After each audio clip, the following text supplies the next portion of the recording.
Greetings and salutations, everybody. Welcome to the best damn movie-related show on the planet Earth, the John Campea Show, coming from right here on my YouTube channel. I'm, of course, your host, John Campea. It's an awesome honor and privilege, as it is every day, to have you, my international friends, join me as we talk about our favorite things in the world, movies and movie news and all that sorts of good stuff. And we are joined today by the wonderful Chris Carr. Chris, how are you doing? I'm doing so great. I get to go support another YouTuber tonight. I'm going to go to a Binging with Babish talk and get a signed book. Ooh, where's that? It's going to be at the ArcLight in Hollywood tonight. So oh, really? Super, super excited. Yeah. I am also going to the ArcLight in Hollywood tonight. That's right. I'm going to go see Terminator tonight. Mm-hmm. We'll see what. I'm looking forward to it. I mean, look, I thought the trailer, aside from the stupid "we're going hunting" nonsense, I thought the trailers have been really good. We're hearing from a lot of people that it's the best one they've done since Terminator 2, which isn't saying a lot. I get it. But that's always good. Mm-hmm. So yeah, I'm looking forward to seeing. You know, speaking of which, I went to go see Lighthouse last night. Oh, right. Odd movie. Yeah. I mean, I enjoyed it, but the reason I enjoyed it was because Dafoe and Pattinson put on this masterclass in acting. I mean, literally, the whole movie's just the two of them on this island. And when this movie is firing on all cylinders, it's just the two of them talking. That's it. Whether they're standing outside or whether they're sitting in a kitchen. It's when you have just two characters talking to each other and you're like totally invested in it, that tells you something about the acting. It is an odd little movie, though. I had this one little thought coming out. It came out of theater and I thought, what the hell did I just watch? And I'm not even sure that I completely understand what they were going for in the ending, but I'll get to that in a second. It has something to do with Greek mythology, but even understanding what the allegory was, I still don't 100% see what they were going for. This is not a movie for everybody. Okay. The Lighthouse is not a movie for everybody. I was engrossed in it, mostly because of the performances. Pattinson is going to be an awesome Batman. But you know what it also made me realize? What? We take Willem Dafoe for granted. Yes, we do. We all know Willem Dafoe, but he is simply one of the best. So good. And you know, it's funny. It goes again to this whole, the Oscars should decide who is categorized as a lead actor and who's categorized as a supporting actor, not the studios, because they're putting Willem Dafoe in the race for best supporting actor. He had more lines than Robert Pattinson did.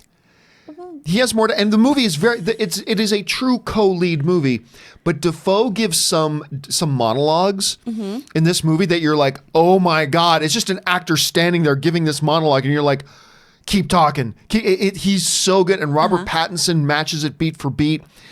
The performances are incredible. It made it well worthwhile. I'm glad I saw it, but it is a strange little movie. It is absolutely a strange little movie. Hey, listen, guys, we do have a bunch of things that we need to talk about here today. We're going to be talking about, there's a new Superman show apparently coming on CW. What does that mean for the big screen stuff that they're doing that? I'm very much looking forward to Star Wars Episode 9. But if there's going to be things I'm concerned about, what are the things I'm concerned about for Star Wars Episode 9? We'll get to that as well. Does box office equal quality? Well, no, but also a little bit yes. We'll talk about that in a little bit as well. But before we get to any of that stuff, let's go right off the top with this.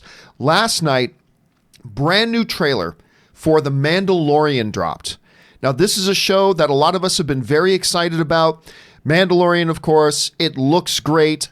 Can't wait to see it. The new trailer dropped, and quite frankly, I think it looked all sorts of spectacular. We got a lot of Werner Herzog, which I can listen to Werner Herzog read a phone book. This is the baddest man on the planet. We started to get a picture through the dialogue of what the story of this Mandalorian is. Clearly, he's got a bounty on somebody that he might have bit off more than he could chew. And so we get a sense of where this happens in the galaxy. And we heard our first words from Pedro Pascal, which was really cool to hear. I'll tell you what, I was already excited for The Mandalorian, very stoked for it. This trailer pops it up another notch. November 12th cannot get here soon enough. I absolutely love this trailer. What did you think about it? You just had a chance to watch this trailer this morning for the first time. What did you think? Yeah, because I'm such an old lady. I put my phone on Do Not Disturb by like 9 p.m. at night, and then I'm like, nothing exists anymore. I was thrilled with this trailer because not only did we get to see so much typical Star Wars stuff, like the beautiful setting sun, all of the different alien races that all look fantastic in this, by the way. The blend of CGI and makeup and prosthetic work here looks phenomenal. And I always love a good practical alien. I love like a good prosthetic, so this looks really, really good. But what I liked most, I think, is this is the first time that I thought of this as more of a Western. This had some Yojimbo vibes to it. This had like this Kurosawa, this Clint Eastwood feeling to it. And Pascal has gone on to say that his character is kind of a guy on the outer rim, lone gunman trying to make his way through the world. And I'm really interested to see Star Wars with that kind of light to it. What do you think? How do you think the rest of the audience is going to respond to this? And do you think there's enough in there that people recognize to connect to it? And what do you think the long-term prospects are for this? Oh man, I think if you're a Star Wars fan, you are hyped about everything about this. I think for a long-term show, I think this is going to become a water cooler show. I think this is probably one of Disney's best moves because this looks like something that everyone can get into, whether you're a Star Wars fan or not. I mean, we've talked to Aaron on and off camera about all of the different Star Wars properties, and I think that this is a show that's going to get people who aren't huge Star Wars fans really, really in to the mythos of Star Wars and get them involved in it and wanting to talk about it. I think this show has a lot of longevity in it. I love Favreau, and I'm behind anything he does. But so far, it looks like there's going to be a lot of interesting twists and turns just from this little trailer.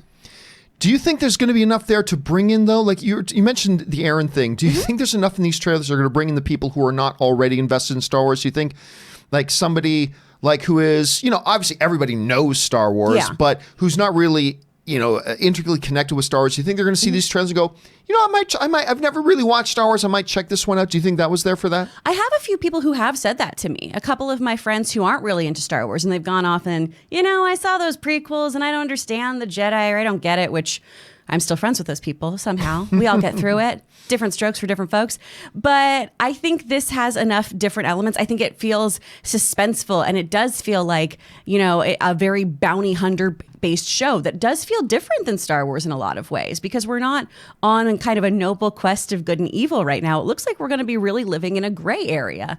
And I think that kind of moral ambiguity gets in a lot of viewers. A lot of people like to see kind of an anti-hero in a role and see how that world is explored with them. So I think that take is a great way to bring in people who aren't fans of Star Wars, and those of us who are massive Star Wars fans cannot be hyped enough. Like I don't know what else they can do at this point for me to just tell them to shut up and take my money. Yeah. Also, have I been under a rock? I didn't know Werner was in this. Oh, yeah. I got so confused. I had to go back. It's such an interesting collection. First of all, you got Pedro Pascal, who is amazing. He's so good. I love Pedro Pascal. He's fantastic. And then you got Carl Weathers, which I never would have figured. Hey, who do you think I'm going to put in a Star Wars show? I wouldn't have gone to Carl Weathers. Carl Weathers. I'm totally thrilled about hearing it, but I never would have thought of that. And then you got a Gina Carano, which I think is kind of an odd one. But then you hear Werner Herzog, which is like, okay, I'm in. It's bananas. I don't understand any of it. I am physically incapable of, whenever Werner Herzog comes up, I'm not physically capable of not mentioning this little poker movie he's in called The Grand with Woody Harrelson. If he and Werner Herzog is absolute gold in it. So go and check that out. Bottom line here is, guys, I love this trailer for The Mandalorian. Did you guys have a chance to see it? What do you think? Did it hype you up even more? Do you not really care? What do you think? Jump down to the comment section below and let us know your thoughts. All right. With that down, let's move on to this next thing off the top. Well, it happened. Maybe it was inevitable. Maybe it wasn't. But Star Wars has lost another set of filmmakers in the Kathy Kennedy era. It was announced last night, came out on Deadline, that Benioff and Weiss, who had been apparently working on some trilogy, have now exited the Star Wars universe. They will no longer be working on their trilogy. Now, the official word on this, which is absolute bullshit, just so you all know, the official word on this is like, oh no, we're just so busy now with our Netflix thing. Oh gosh, we wish we had time for this. And they talk about, they sat down with George Lucas and they sat down with all the other players involved with the movies. But oh gosh, darn it. Now we can't do it because of this this darn Netflix deal. Oh no. And everybody's buying into it. It's bull. It's total BS. It's total BS. Why? Because they signed a contract. They had a contract. Yep. You don't get to sign a contract committing to doing something and then come back, oh no, sorry guys, I signed another contract with somebody else. Now I'm too busy. That's not the way it works. Look, I'm not saying it has nothing to do with it. But what I am saying is there's clearly much more to this than, oh no, we forgot we were doing Star Wars and we double booked. Sorry. No, that's not how the world contracts work. That's not how this stuff works. They didn't sign a contract with Star Wars. Say, yeah, we'd love to do this. As long as nothing else comes up. If anything else comes up, then we don't have time. That's not how it works. So this official line that it's, oh no, we're so busy now. Bullshit. Absolute bull. Again, I'm not saying it has nothing to do with it. I'm simply stating the obvious. There is clearly more to this than the official party line being given. It's like, oh no, they're just too busy with their net. And hey, look, I get it. They just signed a north of a $100 million deal with Netflix. Which is insane. That's so much money. Just for show developer. Over $100 million they got paid. Which, good for them. Good for them. That's great. Yeah. I mean, whatever. That's fantastic. But don't buy this straight party line of, oh no, we're so busy now. No, you had there's clearly more to it. There's more to it. What that more to it is, who knows? I don't have any speculation. I don't have any guesses. But there is more to it than just, oh no, we're so busy now. No, just get out of here with that.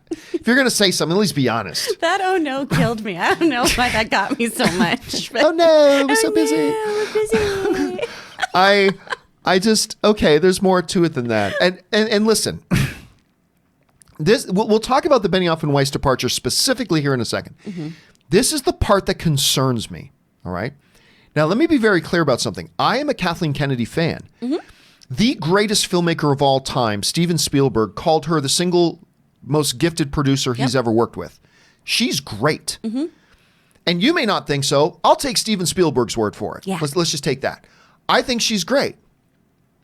However, the one concern that I have expressed about Kathleen Kennedy in the past has been that, this is before the Benioff and Weiss thing, has been that her number one job is to make sure she connects and properly vets the right filmmakers with her properties. Yeah. That is the number one responsibility she has. And what have we seen in the very short tenure of Kathy Kennedy running Star Wars? She's got a lot of wins. She does. I'm not taking anything away. And I don't want this to come across like some Kathy Kennedy hate piece. I'm a big Kathy Kennedy fan. Yeah. But the reality is, in her short tenure as the head of Lucasfilm, with 4 projects that have come out, remember, I know we got Mandalorian still coming. We got episode 9 like imminently. Mm-hmm. But as of today, 4 projects have come out. Her number one responsibility is to get in there, properly vet, and make 100% sure she's on the right page with filmmakers that understand her vision and she understands their vision. Mm-hmm. And then you make public announcements and you set them loose. Out of 4 projects that have come out so far, though, I got a really weird screen going on here. I don't know why that's happening. Let me see if I can fix that. I'm going to see if I can fix that right now. Out of the 4 projects they've had come out so far, okay? They have gone through multiple sets of filmmakers. Colin Trevorrow. Mm-hmm. Big announcement with a bunch of fanfare. Colin Trevorrow is coming to direct a Star Wars movie. The band plays. Dun, dun, dun, dun. Yay, we got Colin Trevorrow coming. Turns out Kathy Kennedy did not do her proper due diligence. She didn't make sure her and Colin Trevorrow were on the same page before doing it. She didn't properly vet Colin Trevorrow. And then before things even got terribly off the ground, she's like, we have creative differences. Now, I want to point out, this happens in Hollywood. Oh, yeah. You know, we see directors depart projects. That happens. I get it. problem is it has happened with almost every single project she's done. It feels kind of like a Benny Hill sketch at this point. Yeah, a little it's bit. It's just like, everyone's running out. Exactly. And here's the thing. Again, it points to, if you had to depart Colin Trevorrow off that quickly, the only explanation is you did not properly make 100% sure that he was the right filmmaker for this position. You didn't properly vet him. You didn't properly go through the paces with him. You didn't spend enough time with him. You didn't have the right discussions with him, because it wasn't until after you make the big announcement that then you say, oh, now we've got creative differences. Well, why didn't you figure that out before you hired him? Why didn't you? Now, again, that happens, but it's happened again and again and again. Then, of course, there's the famous situation with Lord and Miller with Solo. Now, look, you could make an argument that the situation with Lord and Miller on Solo wasn't so much Kathleen Kennedy's fault, because Lord and Miller, and I love Lord and Miller. Everybody knows I love Lord and Miller. Yeah. But to be fair, Lord and Miller hijacked Solo, and they agreed with Lawrence Kasdan and Kathleen Kennedy, this is the movie we're making. And then they snuck off behind their backs and started making a completely different movie. Oh, so I get it. Okay. Yeah. But it's still Kathy Kennedy's responsibility to make sure her and these guys were 100% on the same page. Oh, yeah. Properly vet them, understand if this is going to be a problem. Are you going to fulfill the movie that we all agree we're going to make? Or are you going to go rogue and just hijack the movie and start making something completely different that none of us agreed to? I liken it unto this. Imagine you're a homeowner and you hire an interior decorator, and you sit down with the interior decorator and say, okay, I want some sort of shade of blue wall and a really magnificent dining table centerpiece. And then other than that, like whatever your creative vision is, but build around that. Then you walk into your house, the walls are painted plaid, and instead of a dining room table, you have counter shelving like diner style around the outside walls. He's like, this is not what we said we were going to do. I know, but it was my artistic vision. Fuck your artistic vision. We agreed what we were going to do. So I get that, but still, Kathy Kennedy needed to understand and know if they were completely on the same page or not, and clearly they weren't.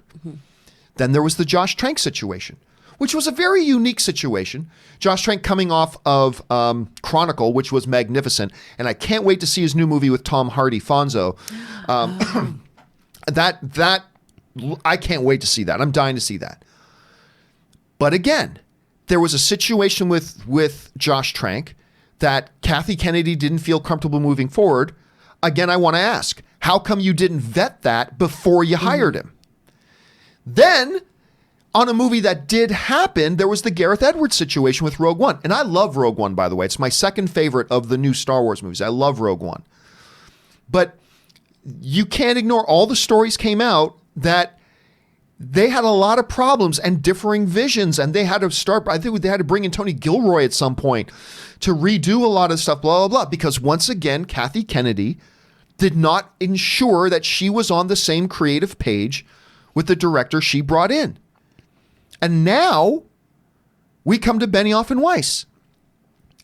Why didn't you, again, this whole, oh no, we're so busy with Netflix, bullshit. You had a contract. Clearly there's something else at play here. But whatever that something else is, why didn't Kathy Kennedy uncover that, understand that, identify that before doing all this stuff, to the point that now we're however long into it? Just a couple of months ago, Bob Iger made the announcement. The new Star Wars dates are Benioff and Weiss. Yeah. Well, so clearly something happened between when Bob Iger made those comments and now. Kathy Kennedy has once again, in a universe where only 4 movies have come out now, on 5 different occasions, has gone through this turmoil. And again, I don't, at the risk of you getting sick hearing me repeat it, I feel like I need to. I am a Kathy Kennedy fan. I'm a Kathy Kennedy fan. But being a Kathy Kennedy fan does not mean I put on blinders and stick my head in the sand. Yeah. This is a problem when you're the head of a studio. Can you imagine if for every 8 movies Kevin Feige put out in the MCU, he went through 9 different sets of filmmakers? Of course not. Yeah. It happened One time with Edgar Wright, but that took place over the course of 5 years. And they were still on very good terms. And they made, okay, so that happened. But for the most part, you don't see this type of this ratio of turnover in something like the MCU. And this is a problem. Now, let's get over and talk about Benioff and Weiss just for a second. Sure. There are some people today, and I get there are people who did not like the final season of Game of Thrones. I get that. That's fine. I've got some people I love and respect that didn't like the final season of Game of Thrones. I personally thought it was fantastic because I told everybody she was a psycho and was going to turn bad, but nobody listened to me for years. And then when it finally happened, they all went, "Oh, that came out of nowhere." I'm like, "Screw you. I've been telling you for 4 years this is where it was heading." But anyway, be that as may, love, hate, whatever. But love or hate Benioff and Weiss, the reality is this. These guys created and show ran the most iconic and popular television series, certainly the biggest pop cultural influence ever television series in the history of the medium. So much so that the Writers Guild of America, the WGA, these are the people who write all your favorite TV shows, 9 times they gave Benioff and Weiss nominations at the WGA. They are incredibly well respected amongst their peers. You can think whatever you want to think about them, and that's totally fair and fine. But their peers, the other writers, the WGA, respect them and their work so much they nominated them 9 different times. And let's look at the Academy Awards of television, the Emmys. This is the history that Benioff and Weiss brought to their series.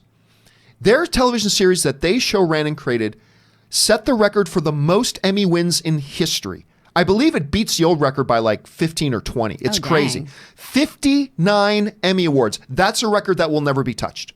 I'm just going to tell you right now, never in my lifetime, now watch it happens next year, never in my lifetime will this record ever be touched. 59 wins. Nominated for Best Series for every single year they put that series out. 8 times nominated for Best Series. It won Best Series at the Emmys 4 times. In 2015, 16, 18, and the final season, most recently, 2019, won Best Series. The 2 of them individually won for Best Writing for a Television Series twice. They were honored with that. And in this latest season, they set the all-time record for most nominations by a single show in a year with 32 nominations at the Emmy Awards. This is all on top of the 9 nominations they got from the WGA.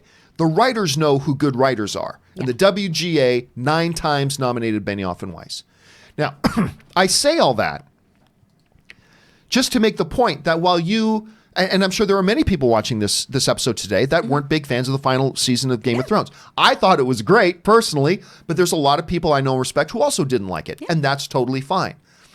But don't let your dislike of the final season cloud the facts that these guys amongst the industry and the professionals in the industry are 2 of the most honored and decorated in the history of the medium for one show.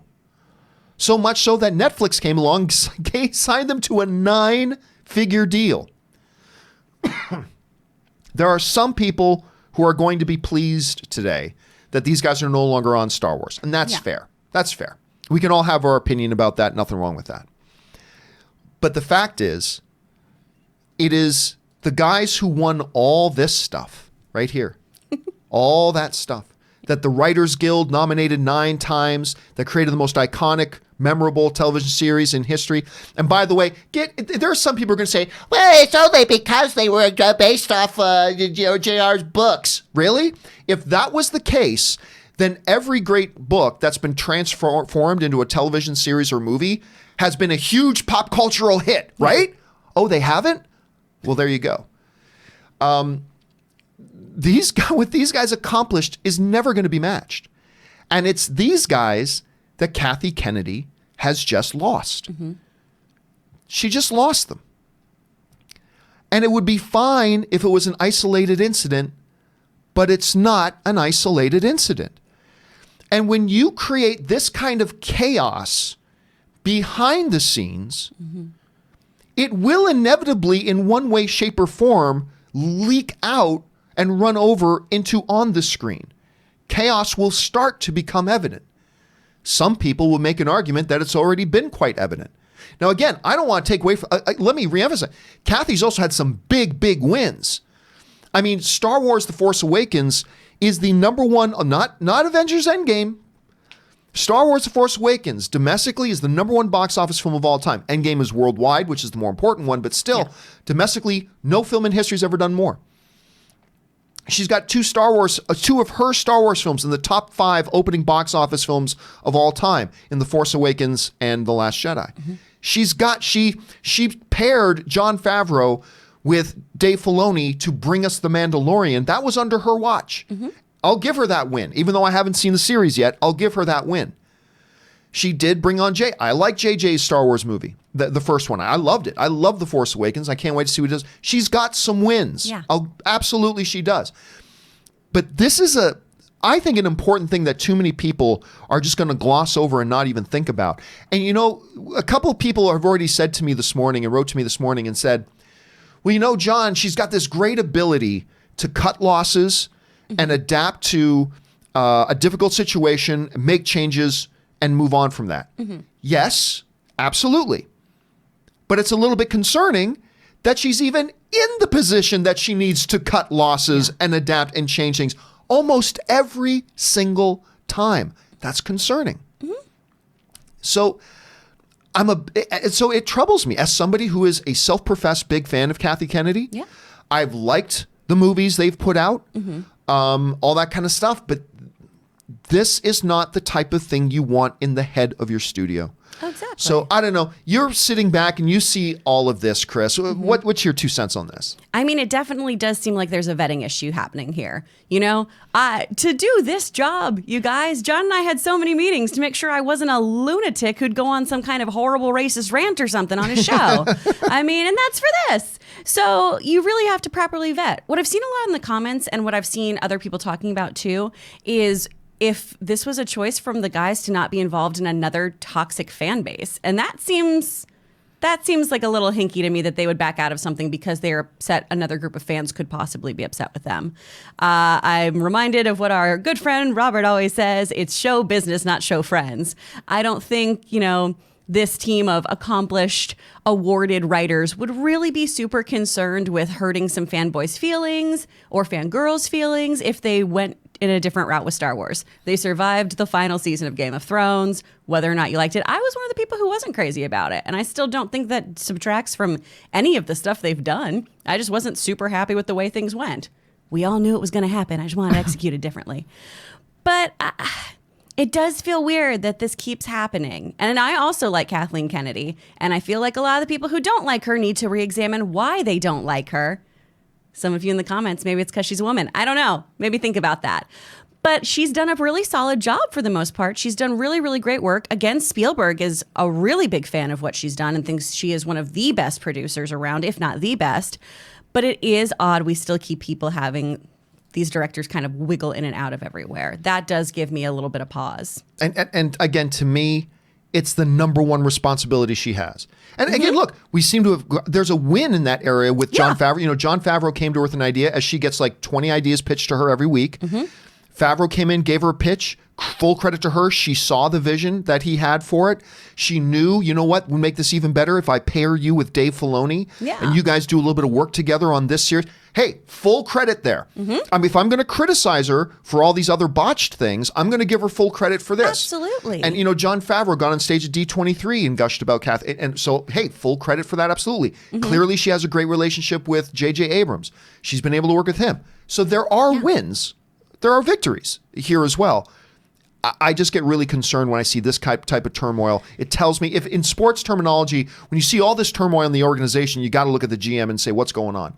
Can you control this ship? And right now I'm wondering if she can, or if she should just go back to doing what she is one of the best in the world at, which is just straight up working with great filmmakers and producing those movies. I don't know. We'll have to see. Question here is, guys, what do you think about all this at this point? Do you think, John, there's no problem here, no big deal? Do you think, yeah, this is a big deal? I want to know your thoughts. You don't need to agree with me on it. I'm just laying out why I feel the way I feel. Jump down to the comments section below and let me know your thoughts. Okay, guys, with that down and out of the way, let's move on to our main topics today. How do we select our main topics here on the John Campea Show? Well, it's really rather simple. You see, you guys come up with our main topics by simply going over to www.thejohncampeashow.com/contact. Once you guys get there, you'll see a form. Fill it out with your topic or question, hit submit, and then maybe, just maybe, you might see your topic or question featured here on the John Campea Show. With that down, Chris, what is our first main topic today? First topic is from Christopher D. Costanza. Joker is now the highest grossing R-rated film ever. To be frank, I thought it was the worst, most lackluster, most disappointing superhero and comic book movie derived film ever. Wow. Woo! Don't hold back, Christopher. It's a tie-in fact with Suicide Squad. I remember back in May when you read a message from a fan who was worried Endgame wouldn't top Avatar's all-time record as if their life depended on it. I wish grosses weren't trumpeted as to imply quality. Thoughts? Okay, so Christopher did not like this film. Apparently not. He had some problems with it, it looks like. But gross numbers versus the quality of the film. Yeah, look, to the first point there, hey, everybody has different feelings about movies. Movies are subjective. I love Joker. You did not, and it's all good. Pertaining to the question that a lot of times we hear fans talk about movies and the box office totals as if that implies that, hey, the higher the box office, that means the better the movie is. There are Transformers movies that join the $1 billion club that are absolute rubbish and garbage. But I do want to say there's also a flip side to that coin, and I'll get to that in a second. When we look at opening weekend box office numbers, and just talking about opening weekend, I have always said that opening weekend is not really an indicator about whether a movie is good or not, because nobody knows if it's good till they see it.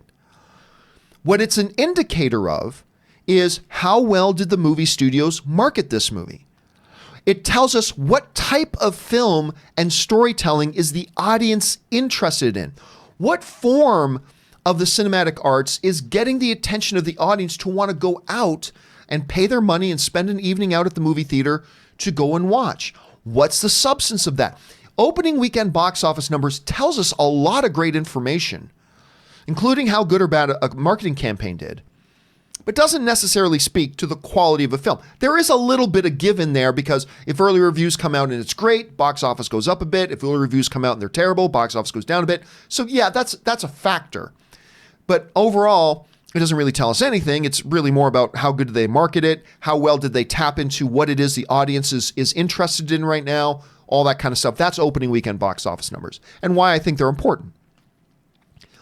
I would make an argument, though, in talking about the wider ranging stuff, about like the long-term box office success of a movie, that while the box office numbers, like in Transformers' case, do not indicate how good or bad the movie is, I would say, though, that there is at least a partial element in there that comes into play.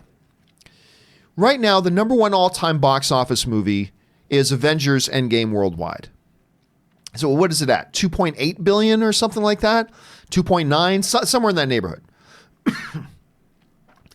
A movie like that simply does not get that high without people going back to watch it multiple times and coming out of the theater, instantly picking up their phone, calling their friends and saying, oh my God, you got to see this, or jumping on their social media with their phone to say, it's so good, and like raving about it and spreading word of mouth, blah, blah, blah. So while I do not believe that is the definitive equation about that's a box office equals quality, no, I'm not saying that at all. But it is one of the factors that goes into it.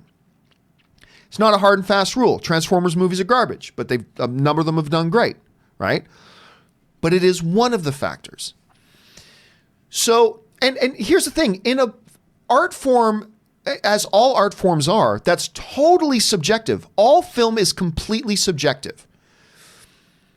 Numbers are objective, right?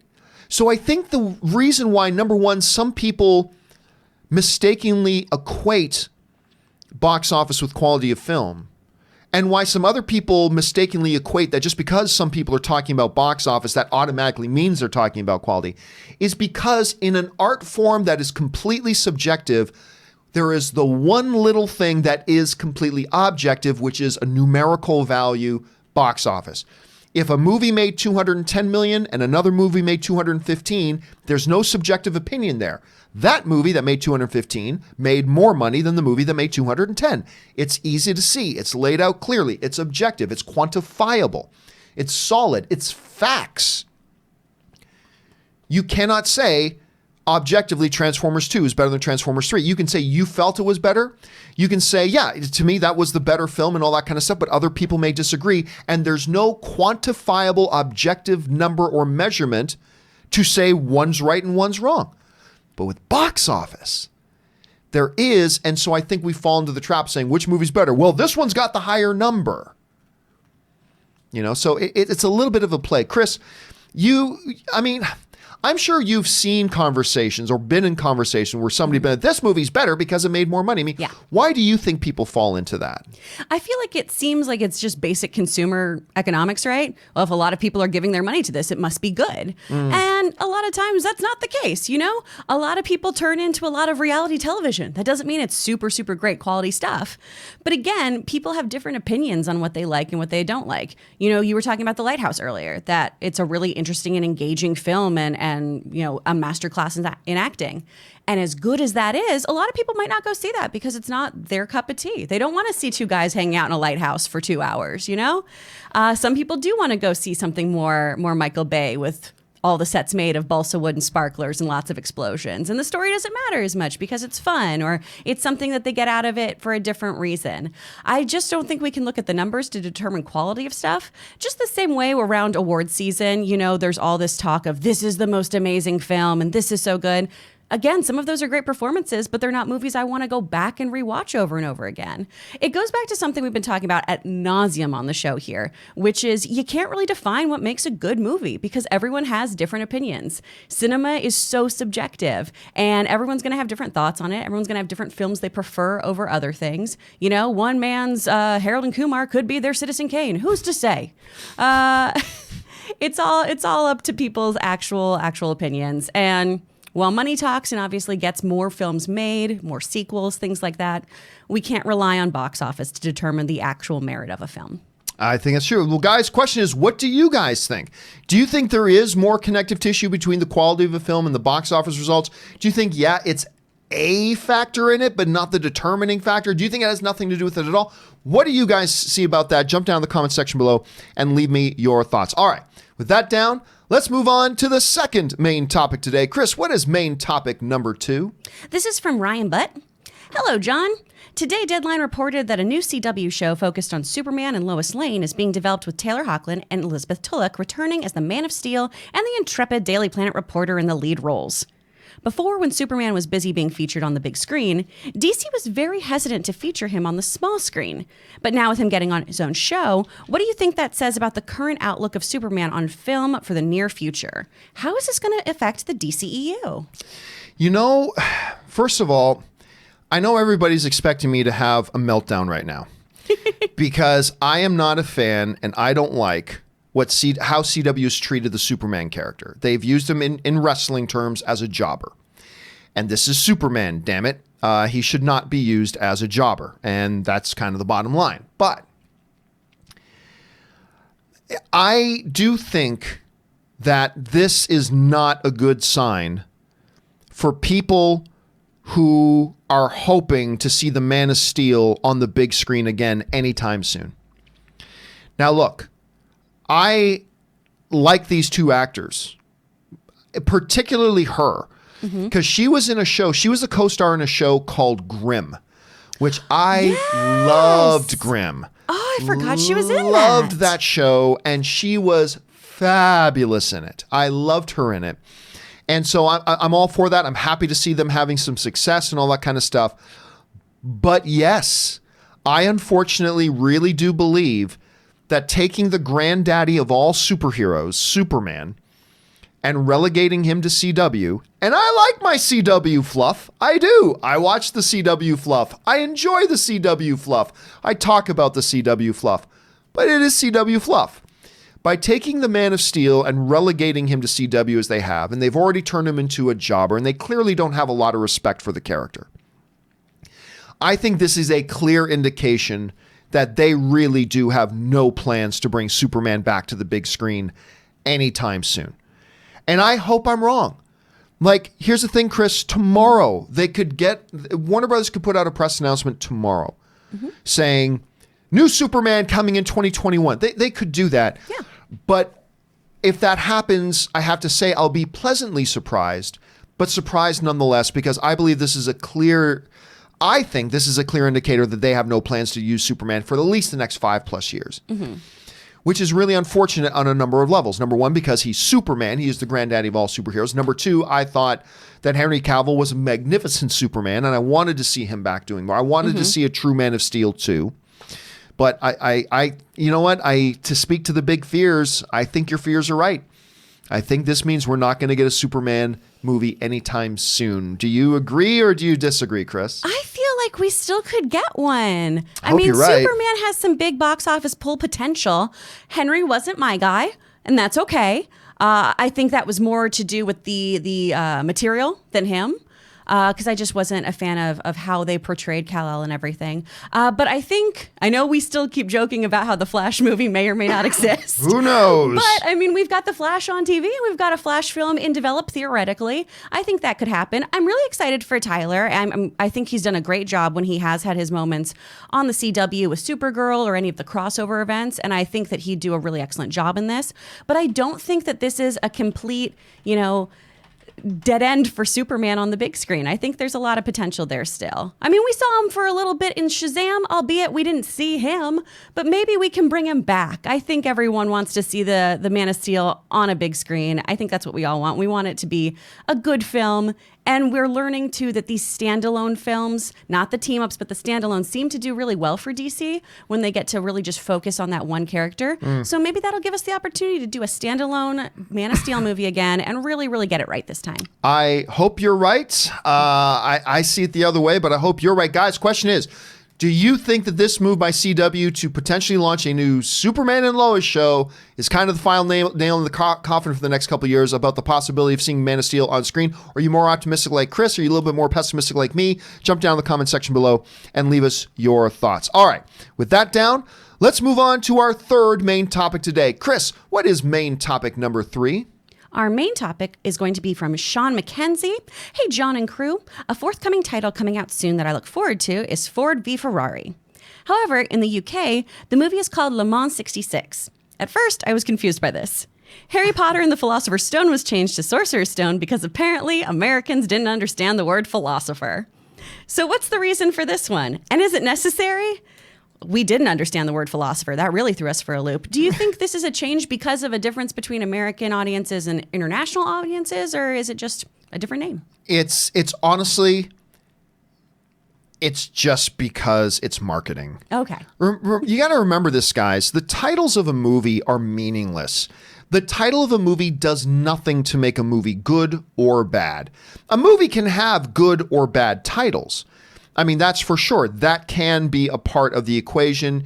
That's definitely a part of it. But it's just a marketing tool. The title of a movie is simply a marketing tool. And if when one market, you think the name of the movie, this marketing tool, will best connect with our potential audience if the name is this, then you name it that. And many times, most times, that one name becomes the name across the globe. But we have seen many times when a studio has been putting out a movie and they just realized, you know what? This title is going to be great in North America, but for whatever reason, we think if it's a different title in this other country, it'll have better marketing power. It'll connect with the audience more because that's all a title for a movie is. It's just a piece of the marketing. We have seen several it happens all the time. This is just some high-profile examples of how this has kind of come to be. Harry and the Hendersons. John Lithgow, I love that movie. But there are some international markets where the studios just felt, you know what, our posters don't make it clear to our other audiences in some other countries that we're talking about a Bigfoot movie, so they renamed it Bigfoot and the Hendersons, which that makes sense. Harold and Kumar go to White Castle. Well, guess what? A lot of countries don't have a White Castle. So that, as a marketing tool, that is not as effective in some other markets. So in some other markets, they renamed it to Harold and Kumar Get the Munchies, which is kind of a silly sounding title. I acknowledge it is, but it makes more sense, because if you don't know what White Castle is, the title makes no sense. And if the title makes no sense, then it's not very good marketing. Mm-hmm. Live Free or Die Hard. There were some markets that found, you know what? Die Hard isn't as iconic here as in some places. We want to make it clear in this particular market that this is the fourth installment of the Die Hard franchise. And in some countries, they named it Die Hard 4.0. And in others, they just named it Die Hard 4 to be, again, a more effective marketing tool. The Avengers in the UK wasn't called The Avengers because there's already a very popular franchise and series in the UK called The Avengers. Mm-hmm. So they renamed it Avengers Assemble, again, for better marketing purposes. Then there was the great Seth Rogen and Zac Efron comedy Neighbors. I love that, but guess what? In some other countries, one of the most popular daytime soap opera shows of all time, that longest running for decades, there's a show called Neighbors. So they didn't want that to be any confusion. So in some foreign markets, they renamed the film to Bad Neighbors. Okay. Now, you take a title like Ford v. Ferrari, Chris. Mm-hmm. That is very definitively, particularly when you got Ford, right? Yeah. That's an American title, right? That may not be as effective as a piece of marketing mm-hmm. in other countries. Actually, I believe there was even some countries where Captain America, the First Avenger, was just mm-hmm. called the First Avenger. Oh. Because as a piece of marketing tool, it just makes more sense to do that in another country. Whereas in some countries, just you say Le Mans 66, okay, they'll know what that is. But Ford v. Ferrari may not connect as well. Mm-hmm. Again, it just comes back to the fact that it makes no difference to the movie itself. It's simply a marketing tool.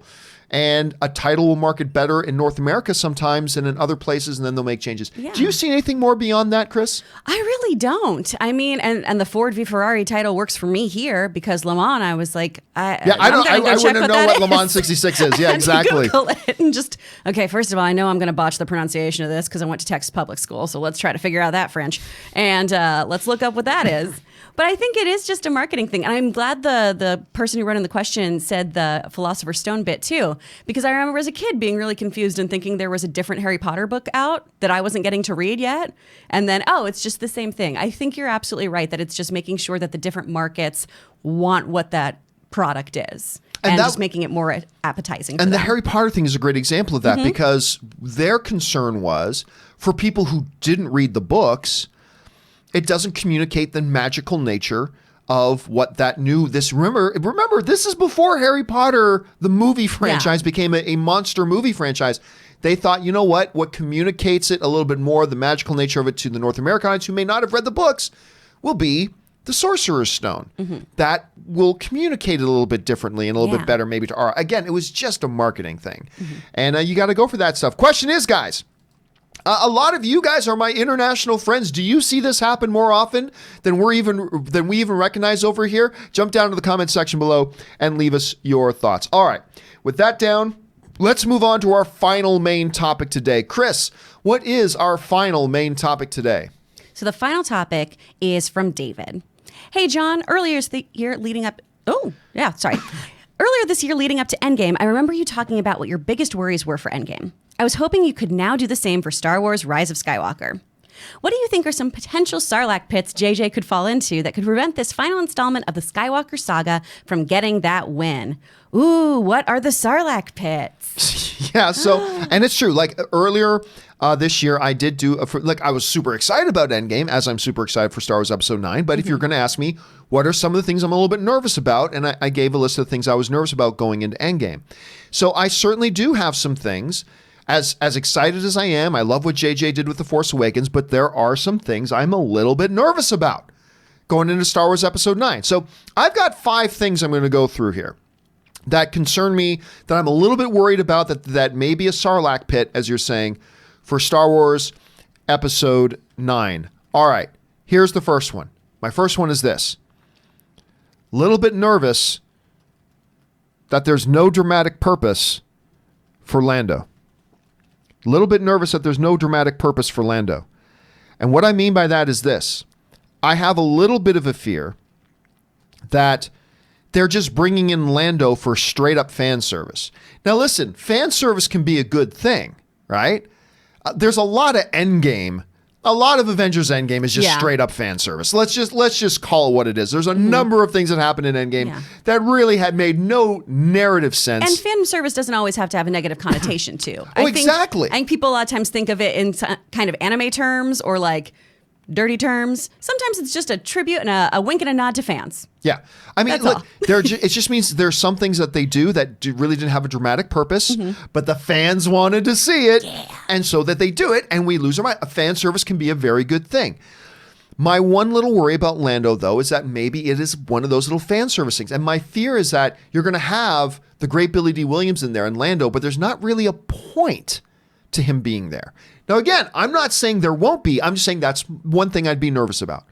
So the one thing I'm a little bit nervous going into is that we won't have a real dramatic purpose for Lando. I hope they do, but that's one thing I'm going to be a little concerned about. The second thing I'm a little bit concerned about, and I'm excited that they're doing it, but I also have my worries about it, is this. Awkward Leia scenes. We all know that Carrie Fisher's scenes in this movie are completely done by using footage that was left unused from her in Star Wars The Force Awakens. They weren't going to CGI her. They weren't going to do anything like that. So every time we see Leia in this movie, it's going to be in scenes, her acting out scenes that were never intended for Star Wars Episode 9. They were intended for Star Wars Episode 7. They did not get used, and so they salvaged some unused footage and then worked around that to create scenes for Leia in Star Wars Episode 9. I'm thrilled that they're going to have Carrie Fisher in Star Wars Episode 9. I think this was a good compromise of how to do it. That said, I do have a little bit of a fear, Chris, that it could feel very obvious that this was not a scene meant for this movie. Yeah. I'm really afraid that the rest of the movie is going to have this tone and pace and cadence, and then the Leia scene will come in and it's like feel jarring or out of place because, again, they were scenes that were shot for another movie entirely. Yeah. I am trusting JJ on this, and he probably crushed it, but I got to say, going into it, that's going to be one of my concerns. One of the things I'm going to be looking out for, one of the things I'm a little bit nervous about. So number one, I'm a little bit nervous about the Lando thing. Number two, I'm a little bit nervous about whether the Leia scenes feel out of place. All right, let's move on to number 3 here. My third thing that I'm a bit worried about is this. Minimal involvement with Papa Palpatine. And now, going into this movie, before they dropped the first trailer, if you'd asked me over a year ago, do I think this movie needs lots of Palpatine? I said, no, it doesn't need lots of Palpatine. You can put whatever you want in it. But after playing the trailer at Star Wars Celebration, and you have Palpatine laughing, and then you have him narrating a bunch of the new trailer, you're promising through your marketing, Palpatine is the bad guy in this one. You cannot make that sort of promise and then go into the movie and maybe he pops up in the last 7 minutes of the movie. Or maybe he's actually in 10 minutes of the film. Don't get me wrong. I'm not saying this needs to be a Sheev Palpatine movie. I'm not saying this needs to be Star Wars Episode 9, The Rise of the Emperor. I'm not saying it all has to be focused on him. I'm just saying, if you're going to make a promise like Palpatine, and in that first poster with Rey and Kylo lightsabering, and the vast majority of the poster has this big face of Palpatine, and you have him narrating the trailer, you cannot then have us come into the movie and have him either show up just at the end or only be in like 10 minutes of the movie at all. You can't do that, and that is one of my fears. So I'm worried about Lando just being fan service, not having real narrative purpose. I'm worried about the Leia scenes maybe feeling awkward and out of position. I'm worried that Palpatine, despite the fact that he's one of the main cruxes of promoting this film, is actually going to have minimal involvement. So that's just some of the things I'm a little bit worried about. Let's move on to number 4 here. The fourth thing I'm a little bit worried about here is, despite what we've seen in a trailer, no epic space battles. Now, don't get me wrong. I'm not one of these people that believes every single Star Wars movie has to have some monstrous Return of the Jedi level epic space battle. By the way, Return of the Jedi is still the best space battle scene in any movie ever, forever and ever. Amen. That said, I'm cool that in The Force Awakens we didn't have a big epic space battle. I'm cool that in The Last Jedi, other than we need to get in the right spot to drop some bombs, other than that, I'm cool that we didn't really have a big epic space battle in The Last Jedi. But somewhere in here, you got to have a big epic space battle at some point. I mean, they did with Rogue One, which by the way, the Rogue One scene is fantastic. Anyway, so, and it's only emphasized more by the fact that you did tease it in the trailer. So I feel like that's something you kind of need to do. And if you're going to tease it in the trailer, you better well deliver on it. That stuff we're seeing in the trailer better not be just a 30-second, we came out of hyperspace. Oh no, the Empire's here. Let's jump out of hyperspace. And then no big battle, right? If you're going to tease it, you got to make sure it's a part of it. All right. My fifth concern. The fifth thing I'd be worried about is kind of a broad one, but just simply failing to stick the landing. I referenced Return of the Jedi a minute ago. Return of the Jedi, to me, is the greatest Star Wars film ever made. It is so filled with so much glorious goodness. But in particular, it is the greatest ending to a series ever. And at the time it was. It ended off the original trilogy. With the Emperor falling, the death of Vader, freedom ringing across the galaxy, big celebration on the moon of Endor, with the real music, Yub Nub, playing at the end, as the Ewoks used the severed heads of their fallen enemies as bongo drums, and probably ate their flesh, because that's what they do. Do you know Ewoks? They're nasty little buggers. They will catch you alive, and then they will burn you alive as over an open fire. They won't even kill you first. They'll burn you and cook you alive as your screams of agony echo throughout the trees of the Endorian forest. Then they will slice the flesh off of you and eat you. Then they will probably sever your head, and then set it up as a victory token and use them as bongo drums as they dance the night away. But that's so a good cute. That's a good time for the Ewoks. I mean, same. Yeah, I mean, yes, Yeah. yes. Cute furry little creatures, my ass. They're brutal. Anyway. This is why we should have had an Ewok bounty hunter in our game, John. I didn't you ask if you could do an Yeah. Ewok bounty hunter? I'm like, I don't think you can do an Ewok bounty hunter. Let it happen. You ended up playing a scout, but I'm like, oh, that's Yeah. right. It's like an Ewok wouldn't know what a jetpack is. That's true. Couldn't do an Ewok bounty hunter. Unless the game was taking place on Endor. That's true. If the game took place on Endor, you could have an Ewok bounty hunter. Yes. Like wanted extra berries. Yeah. Go catch this other Ewok that's doing bad things. You get extra berries. Be perfect. That could have worked. But anyway, again, let me reemphasize here. I'm not saying any of these are going to be a problem. I'm just saying, like what I said going into Endgame, these are the things that I'd be a little bit nervous about. And hopefully, the Lando thing will have a solid narrative purpose. Hopefully the Leia stuff will feel like it completely and smoothly fits Yes, it in will. with Episode 9. That Palpatine doesn't need to have an hour of screen time, but at least sufficient screen time to justify the fact that you've been highlighting him in the marketing so much. That we will get some form of it, because it's a Star Wars movie, has some war amongst the stars, have some sort of epic space battle, and that it doesn't have to be as good as Return of the Jedi in the ending there, but just truly wrap this up. Give us a nice, satisfying conclusion. It doesn't have to be The Godfather. It doesn't have to be the greatest thing ever. Just put a nice little bow on it. But these would be the things I'm a little worried about. Do you got anything in particular that you're a little bit worried about going into Episode 9 right now, Chris? I do have some worries about the Palpatine stuff. And thank you so much for using his given name, Papa Palpatine. I appreciate that.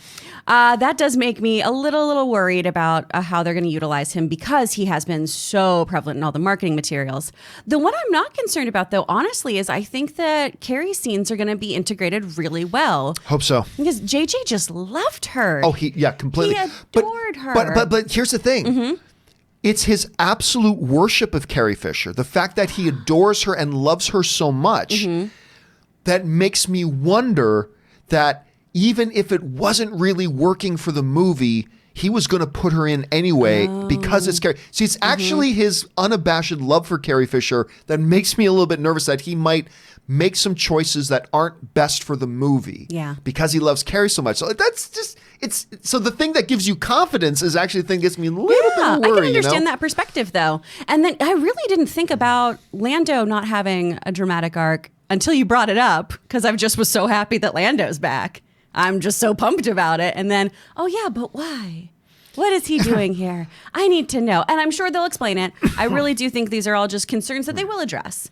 I'm really confident about this film. You know, we've talked a lot about how I haven't been super stoked about this one just because of how often we've talked about and how people were so polarized about The Last Jedi. And I am really excited now. And after that last trailer, which I know everyone here kind of felt differently about, I really just can't wait to see it. And I have so much confidence in JJ's abilities. I do too. I again, with the Lando thing, I just don't want, it's like, oh, you know, at some point we have some random pilot flying into this. Let's just make it Lando. Yeah. Because if it's Lando who just swoops in, woo, and then who is that saved us? And then the display screen comes on. It's me, Lando, with my smooth Colt 45. Like then I'll be like, was that really neat? Just give Billy D. Williams a dramatic purpose for being there, and I'll be happy. Give him a moment. Anyway, guys, question is, do you have any, what are your concerns? I mean, even the movies we're most excited about, sometimes it's especially the movies that we're most excited about that we'll also have a lot of, trepidation about. What are some of the fears and worries that you have about going into Star Wars Episode 9? Whether you love or hate The Last Jedi, whatever, what are some of the things you're a little bit concerned about going into Episode 9? Jump down to the comment section below and leave me your thoughts. All right. With all that wrapped up, guys, we're going to head on over and start taking some live questions. But before we do, I'm going to take a little bit of a break here, rest up my throat, fill up my drink, give my voice just a little bit of a rest, and we will be back here in just a couple of minutes. So hang tight, guys, and we will be right back with your live questions.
guys, and we are back. Thank you so much for your indulgence as we took a little bit of a break there.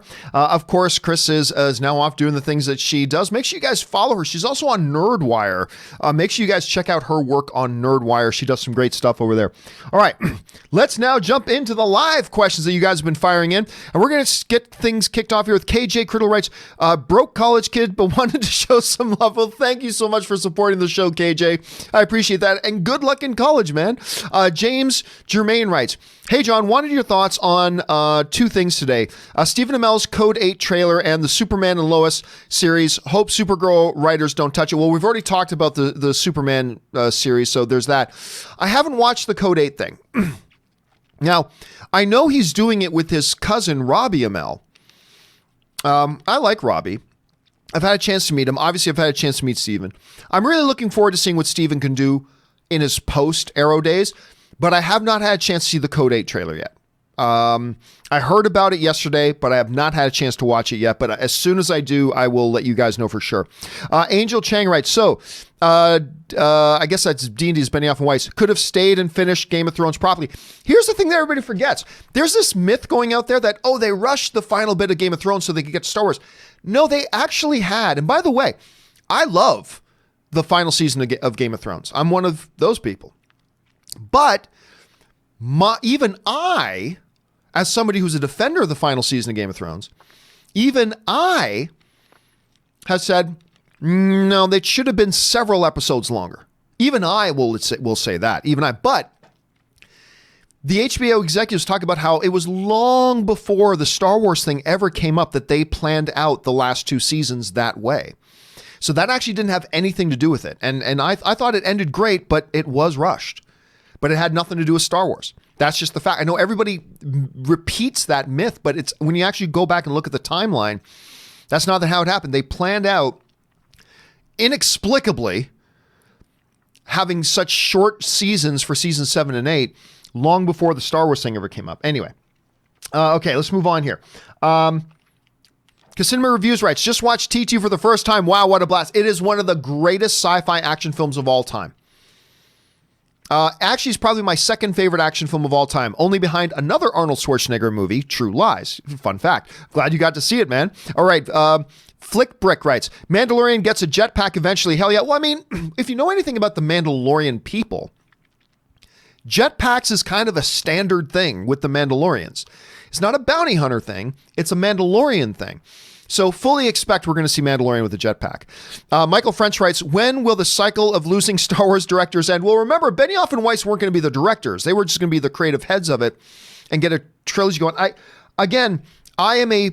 Don't misinterpret me. I am a big fan of Kathy Kennedy. I am. But there can be other people I'm a big fan of, but acknowledge they may not be doing a good job with something else that they're doing. And I have my concerns with the way that's been going, man. All right, David Crabtree writes, random thought. As a huge Batman fan, Batman Beyond never clicked with me. Extremely well-made show, but Terry McGinnis is just a glorified Robin. Yep. Flying around in a Bat Iron Man suit. Yep. Bruce is Batman. David, I could not agree with you more, brother. Like, don't get me wrong. I mean, I hear a bunch of people saying they need to do a Batman Beyond series. Nobody would care. Nobody would care. There's a reason that show only lasted a couple seasons. And I'm not saying they didn't do some interesting stuff. But Bruce Wayne is Batman, is Bruce Wayne, is Batman, is Bruce Wayne. You know? And you're right. Terry McGinnis is a glorified Robin flying around in an Iron Man suit. It's kind of what it is. I mean, that's not to say they don't tell some good stories and whatever. And I know some people, listen, I got one of my buddies especially, loves Batman Beyond. Like huge into it. And because he loved it so much, I did give it a shot. And I gotta say, it's just not for me, but I mean, very well made, super well made, just not for me. That's totally fine. Doesn't need to be for me, but just on a practical principle level for me. Bruce Wayne is Batman, is Bruce Wayne, is Batman, is Bruce Wayne. And to me, there's no breaking that cycle. That's just my thought. Other people have different thoughts, and we'll see what. But I'll tell you what, though. I said this before, with the success of Spider-Man Into the Spider-Verse, I think the possibilities of an animated Batman Beyond, I still don't think it'll happen, but I think the possibilities of an animated Batman Beyond movie went up about 10 times. I think it went up about 10 times. So if there are people who've been really looking for wanting something like that, Spider-Man Into the Spider-Verse may have cracked the door open a little bit more. So let's keep our eyes open for that and see what happens. All right. Benny95 writes, long have I waited to see D&D leave Star Wars. LOL. That's what you get for ruining the ending of the greatest show in history for so many fans. Well, they didn't. They nailed it. I loved it. I thought it was great. And by the way, here's the thing that everybody forgets. Everybody acts like Benioff and Weiss just came in for the final season of Game of Thrones. Everybody acts like they just showed up in the last season and a half. Greatest series of all time. They made it the greatest series of all time.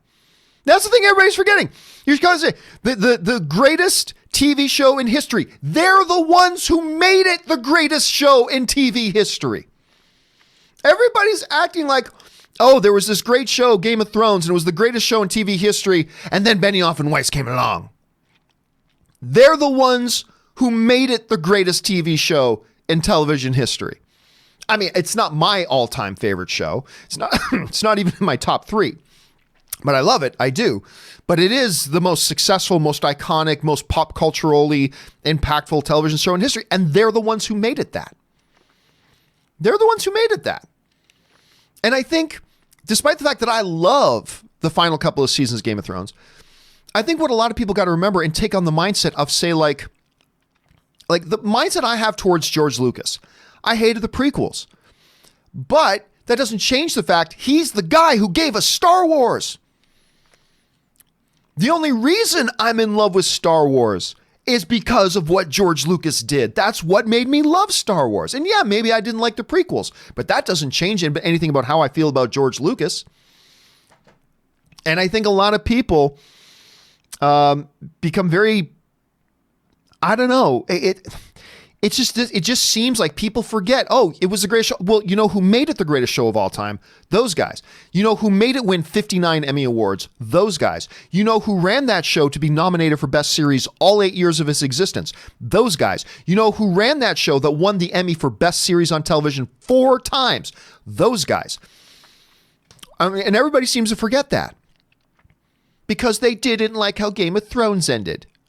I mean, I'm like that too with some things as well. I didn't like the prequels. And there are some people I didn't like the final season. Well, whatever, okay. But don't let that make you forget that George Lucas is the one who made us love Star Wars in the first place. Don't let it make you forget that it was Benioff and Weiss and their vision that made it the most successful television series in history. So just something I think people got to keep in mind. All right, Christopher Brickner writes, it looks like Rian Johnson's films have an opening. I don't know about that. The Benioff and Weiss project was not what made Rian Johnson's films come into question. All right, let's be clear about that. It wasn't like, oh no, we really wanted to do the Rian Johnson movies, but now we've got these Benioff and Weiss ones. There might not be room. That's not what was doing it. And you guys already know what I think. I think Rian Johnson is off of Star Wars. They're just not letting the public know it yet. They're doing their public denials just like Ben Affleck did for over a year with Batman. They're doing their public denials and being vague about it, but I could be wrong. I could totally be wrong on this. I hope I'm wrong. But I believe Rian Johnson's already out, but it had nothing to do with Benioff and Weiss. I don't think at any rate. All right, Benny95 writes, D&D only won so many awards because they're good at adapting original content, not writing it themselves. Game of Thrones went downhill after the books ran out. First of all, I'll tell you why that's ridiculous. Well, I mean, the fact that you feel like it went downhill, that's a subjective opinion. Nothing wrong with that. But I just laugh at this whole nonsense that some people try to bring up and say, hey, the only reason the show was good is because the books were good. Really? Because if that were the case, then every single great novel would have been turned into a mega successful cultural icon movie or TV show. Has that ever happened? No. Hunger Games turned out pretty good, Does anybody talk about Hunger Games anymore? No. The Twilight series made a lot of money. Were they lauded as great achievement and win tons of awards? No. Tons of books that people adore and worship as all-time great novels and books get turned into movies and TV shows all the time. What happens with most of those? Not much. I have made the argument before, for years now I've made the argument, and I've talked to several high-profile Hollywood writers. Adapting material can often be much more difficult than writing original material. Because when you're writing original material, you just got a blank white page. You can do whatever you want. When you're trying to adapt material to a different medium, it can be extremely challenging. And that's why the Academy Awards gives it its own category. Adapted screenplay is its own category because it is so unique and so different and such a different set of skills. Because if, what was it? What was the name of that sci-fi movie that was based on, is it Ender's Game? Hold on a second. Yeah, Ender's Game. Ender's Game, super celebrated, sci-fi novel, right? Super celebrated. And did anybody talk about the movie? No, because it takes incredibly skilled and gifted people to take existing material and translate it and adapt it into a visual medium in such a way that has impact and in such a way that makes a long-lasting impression. Benioff and Weiss did that. And that's why their peers in the Writers Guild of America 9 times nominated their work. Because it's just that difficult and it's just that good. That twice they won for writing at the Emmys, that 4 times their show won Best Picture, won Best Series, 8 times nominated for Best Series, won 59 Emmys. But all these people now want to rewrite history and pretend all of that never happened because they didn't like the final season or the final season in a bit. But hey, it is what it is, man. It is what it is. And again, I'm not taking away from anybody who didn't like the final couple. If you didn't like the final couple seasons, you didn't like the final couple seasons. Nothing wrong with that. Nothing at all. But don't let it make you rewrite history. You can acknowledge the history and still feel the way you feel about the way the show ended. Nothing wrong with that. Just don't let it make you rewrite history. I think we all fall prey to that. I think even I do that sometimes, but it's something we shouldn't let ourselves do. All right, Scott D writes, the director merry-go-round spins on. Who would you like to direct Star Wars? I'd love to see what Guillermo del Toro, Christopher Nolan, or Vince Gilligan could do. Well, remember, number one, that Benioff and Weiss weren't going to direct these movies. They were going to write the movies and set it all up, but they weren't going to direct them. So keep that in mind. I never do the X actor and X role or X director directing X movie thing. Guillermo del Toro is a great director, so he could direct anything, including a Star Wars movie. Christopher Nolan's a great director, so of course that. The one person I've always said I would love to, because of his lifelong connection to Star Wars, is Steven Spielberg, because of his unique relationship with George Lucas. Because of that, and on that level, I just always thought I'd love to see him just take that one extra step into the director's chair because of his lifelong connection with George Lucas. So there's a very specific emotional reason for that. But as far as as long as they're a good director and storyteller, that's all that matters to me. Someone who's good at what they do, and I'm fine. And I'm totally good with it. All right. Benny95 writes, I meant season 8 of Game of Thrones, not literally last episode. Oh, no, I got what you're saying, Benny. No worries about that, buddy. I know what you're saying. All right. Sidious Swift writes, I'm getting some serious deja vu, man. Your reaction video for The Lighthouse was uploaded last week too, right? Nope. I didn't see The Lighthouse until last week. I uploaded reactions to Jojo Rabbit, to Parasite. I think there was another one, but no, not Lighthouse. Lighthouse, I uploaded my initial reaction video out of the theater. That one I uploaded just last night. All right, Manny Garcia writes, by the way, this is a good week for me. Last night, I went to go see The Lighthouse. Tonight, I'm going to go see Terminator. Tomorrow night, I'm going to go see Dr. Sleep. So I'm pretty stoked about all that. All right, Manny Garcia writes, with the crap Ryan got after The Last Jedi and now Benioff and Weiss leaving, do you see many creatives running to direct or be part of Star Wars films? Yes.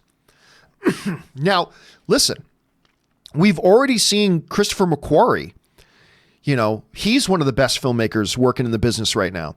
Christopher McQuarrie, with the toxic fan base, has addressed it directly. He said, yeah, no, there's certain types of movies I'm no longer interested in doing because I don't want to deal with that particular fan base, the way they treat filmmakers.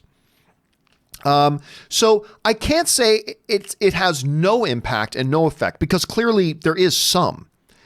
But I still think for the vast majority of filmmakers out there who grew up idolizing and loving Star Wars and who would love the paying gig, because imagine you're a filmmaker. You come in right now and make a great Star Wars movie, like John Favreau right now. If Mandalorian is great, and I don't know if it is, I haven't seen it yet myself. I've been told basically the entire plot by somebody I know, but I still haven't seen it. By the way, there are a couple of very surprising things that happen in Mandalorian. I'm just going to tell you that right now. A couple of very, very surprising things. I'll just leave it at that. But if John Favreau's Mandalorian turns out to be as good as we think it might be, Favreau's stock is already high. His stock just goes way higher. So amidst all the division and divisiveness amongst the Star, it creates also an opportunity for a filmmaker to come in and instantly achieve icon status, right? Instantly achieve icon status. So while it will deter some, like a Christopher McQuarrie, I think it'll make it even more appealing to some other people as well. But we'll see what happens there as things pan out. This is a placeholder name writes, oof, the only Star Wars movies planned are now in doubt. Yep. I don't know what happens now to those dates. What happens to those release dates that they said they had? We're going to have to wait and see. KJ Crit also writes, by the way, I have to work with Erin in the future. She seems like fun. Thanks for guiding an 11-year-old kid to find love in acting. You're the best, man. I'm 18 now and apparently a college student. Yeah, dude, I've been doing this a long time. Going back to the movie blog days and For Your Consideration, AMC Movie Talk. Then I was with Movie Talk for a lot of years and then doing my own thing for the last couple of years. I always get a kick out of hearing from people who have been along the ride with me. But yeah, Erin is fantastic. I've been a little bit in love with Erin Cummings for 10 years. Erin first came up and introduced herself to me at a panel I was doing at Comic-Con 10 years ago. And that's where she first came up and introduced herself to me. And we just hit it off. And we have been friends for a lot of years. And I just adore that lady. I completely adore that lady. I really, really do. And I love, me and Ann love hanging out with her and her husband, Tom, who's also a really, really great guy. Really like Tom. And just a fabulous, fabulous person. You'd be lucky to work with somebody like an Erin Cummings. Anyway, Benny95 writes, adaptation may be more difficult, but there's a difference between a good artist who copies a masterpiece rather than someone who creates it themselves. Again, Benny, the facts just prove that bullshit. It's not just about, this isn't copy going, oh, okay. See, your analogy would work if they were just writing another novel and just, copied that novel into this novel and say it's a reboot of the novel of the Game of Thrones stuff, Fire and Ice. And here it is. Here's my book. That's not what they did. And I got to say this, brother, but what you just said completely shows you have a complete fundamental misunderstanding about how screenplays work and how the visual medium work. And again, if there was any truth to what you're saying, then every time there's a great book, it'll automatically make a great movie. Every time. Every time. If a novel is great, just get any semi-competent writer and creator and showrunner, and they'll be instantly able to make it a huge hit. Huge, iconic hit. Because, well, the book's fantastic, so that'll happen, right? Right? But that's not what happens, is it? So, no, I fundamentally reject what it is you're saying. What you're saying makes no sense. If that was just something like that, the Oscars wouldn't have a category for it. So I think, Benny, to be honest with you, brother, I think you're displaying a fundamental misunderstanding. The analogy is completely wrong. They're transmorphing mediums from one that's just a printed page medium to having to bring it to life on a completely different medium. It's an incredibly unique set of skills to do it. It's an incredibly difficult thing to do. Ask any screenwriter about it. It's an amazingly difficult thing to do. And the fact that they did it more successfully than anybody else in history, I think you do a disservice by trying to undermine and downplay what an accomplishment that is. because it really is. I really think you need to reconsider that. That doesn't mean you have to suddenly fall in love with the final two seasons of Game of Thrones. Not at all. If they didn't work for you, they didn't work for you. Nothing wrong with that. But this rewriting history and trying to change definitions, it's just not a good look. It's not a good look. Anyway, Nathan Oswald writes, just got my Regal Unlimited and November will be crazy. Yeah, Regal Unlimited is not as good of a plan as AMC A-List and will end up costing you a lot more. But if you live near a Regal Theater and you're a movie fan, having a Regal Unlimited is really going to save you a ton of money. It's going to save you a ton of money. And it's a great thing to have. So I highly encourage, if you're somebody who goes to more than two movies or more a month, if you're somebody who goes to like one movie a month, A-List, Regal Unlimited, these aren't really for you. You're just fine just going to your one movie a month and paying your ticket price. It really won't affect you one way or the other. But if you go to 2 or more movies a month, I really want to encourage you, look at whatever theater you go to, talk to them about what kind of membership plan do you have. And do you have one where there's AMC, Regal? And I would really recommend signing up because they are the best things that's happened to film fans in a long time. All right. Raymond Verada writes, no Benioff and Weiss trilogy, no Rian Johnson trilogy, J.J. Abrams at Warner Brothers. I can safely say I've seen all the Star Wars movies in my lifetime for now. Yeah, J.J. Abrams, let's not forget, J.J. has signed a new overall deal with Warner Brothers, which, I mean, that's good for him. I'm very curious to see what he's going to do over there. He's hanging up his Bad Robot shingle over at Warner Brothers. It's going to be neat to see what types of stuff he does. But yeah, I mean, and remember, let's keep in mind, despite the fact that I think the Rian Johnson trilogy is done, it's not official. Officially, they're still saying it's happening, which I don't believe. But let's keep in mind that they are still, as of right now, it's still officially happening, even though I don't think it is. But yeah, it's interesting times, Raymond. It's interesting times. Raymond Verada writes, I forgot Kevin Feige, damn it. Well, yeah, he's got one coming. And if Kevin Feige wants to do a Star Wars movie, they're going to do a Star Wars movie. So let's keep our eyes open for that. Maybe that takes over the 2022 release. Was it the 2022? I think so. Maybe that takes over the 2022 release date. Let's wait and see. A3 writes, I know you seem anti-Kathleen Kennedy when it comes to Star Wars. Not at all. I'm very pro Kathleen Kennedy. I just think there's one area she's had a glaring weakness in. But what are the chances she gets none of the credit if Episode 9, Mandalorian, Obi-Wan, Clone Wars, Andor, etc. turn out to be good? My guess is high. Oh, absolutely. There are going to be a lot of people with agendas. Like, look, I've got a real problem with how she's handled the whole creators thing. But give her full credit when it comes to the whole Mandalorian thing.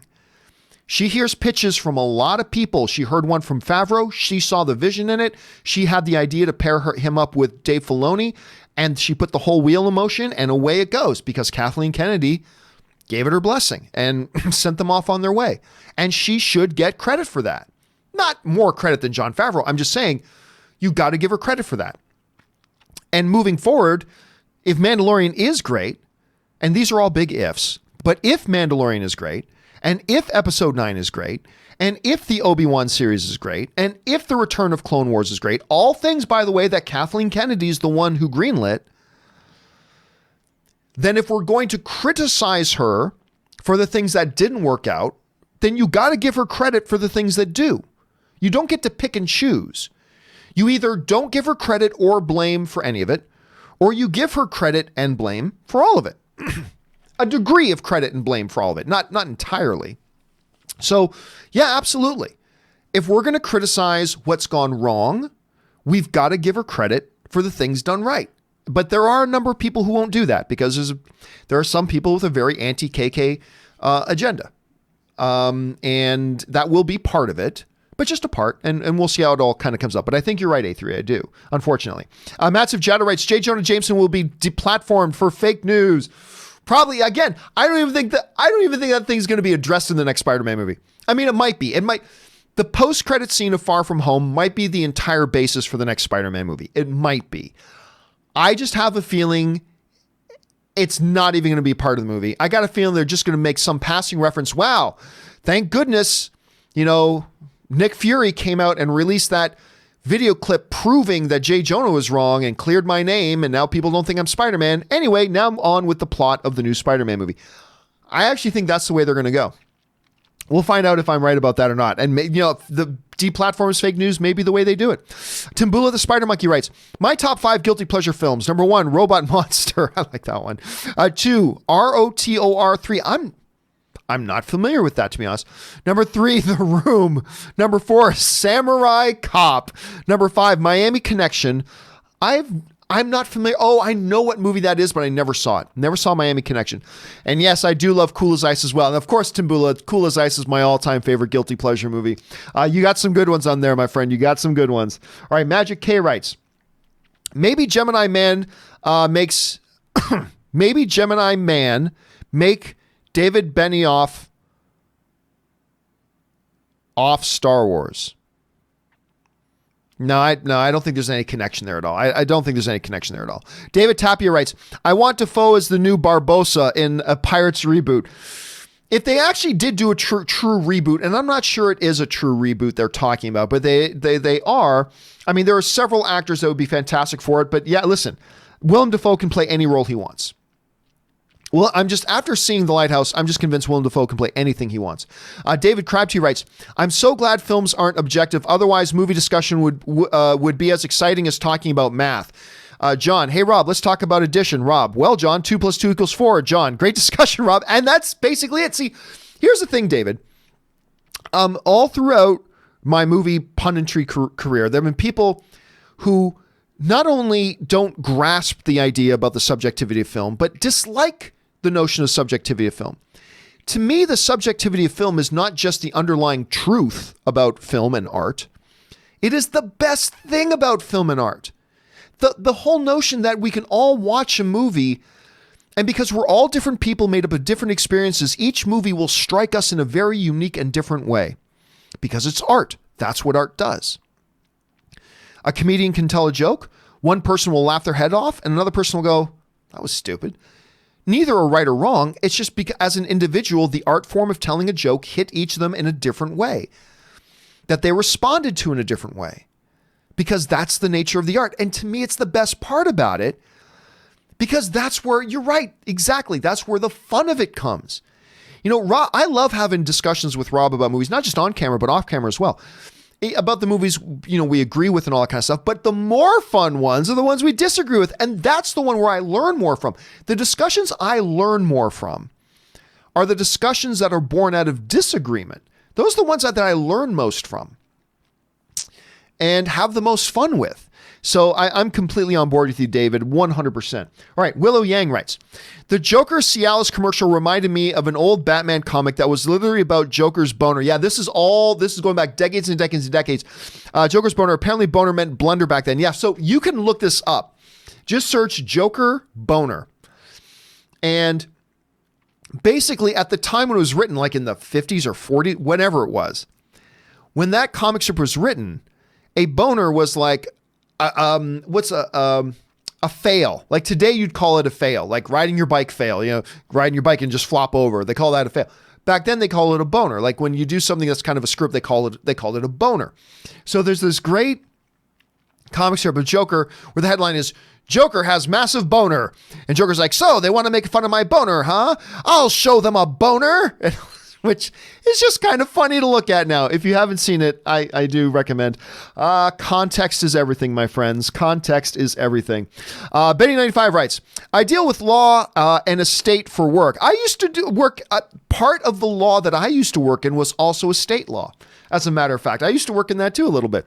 Our average clients isn't TV show savvy, but older, smarter people than myself. However, everyone I've spoken with has said they were very disappointed with season 8. Okay, that's great for your point of view, but I've talked to a lot of people who love season 8.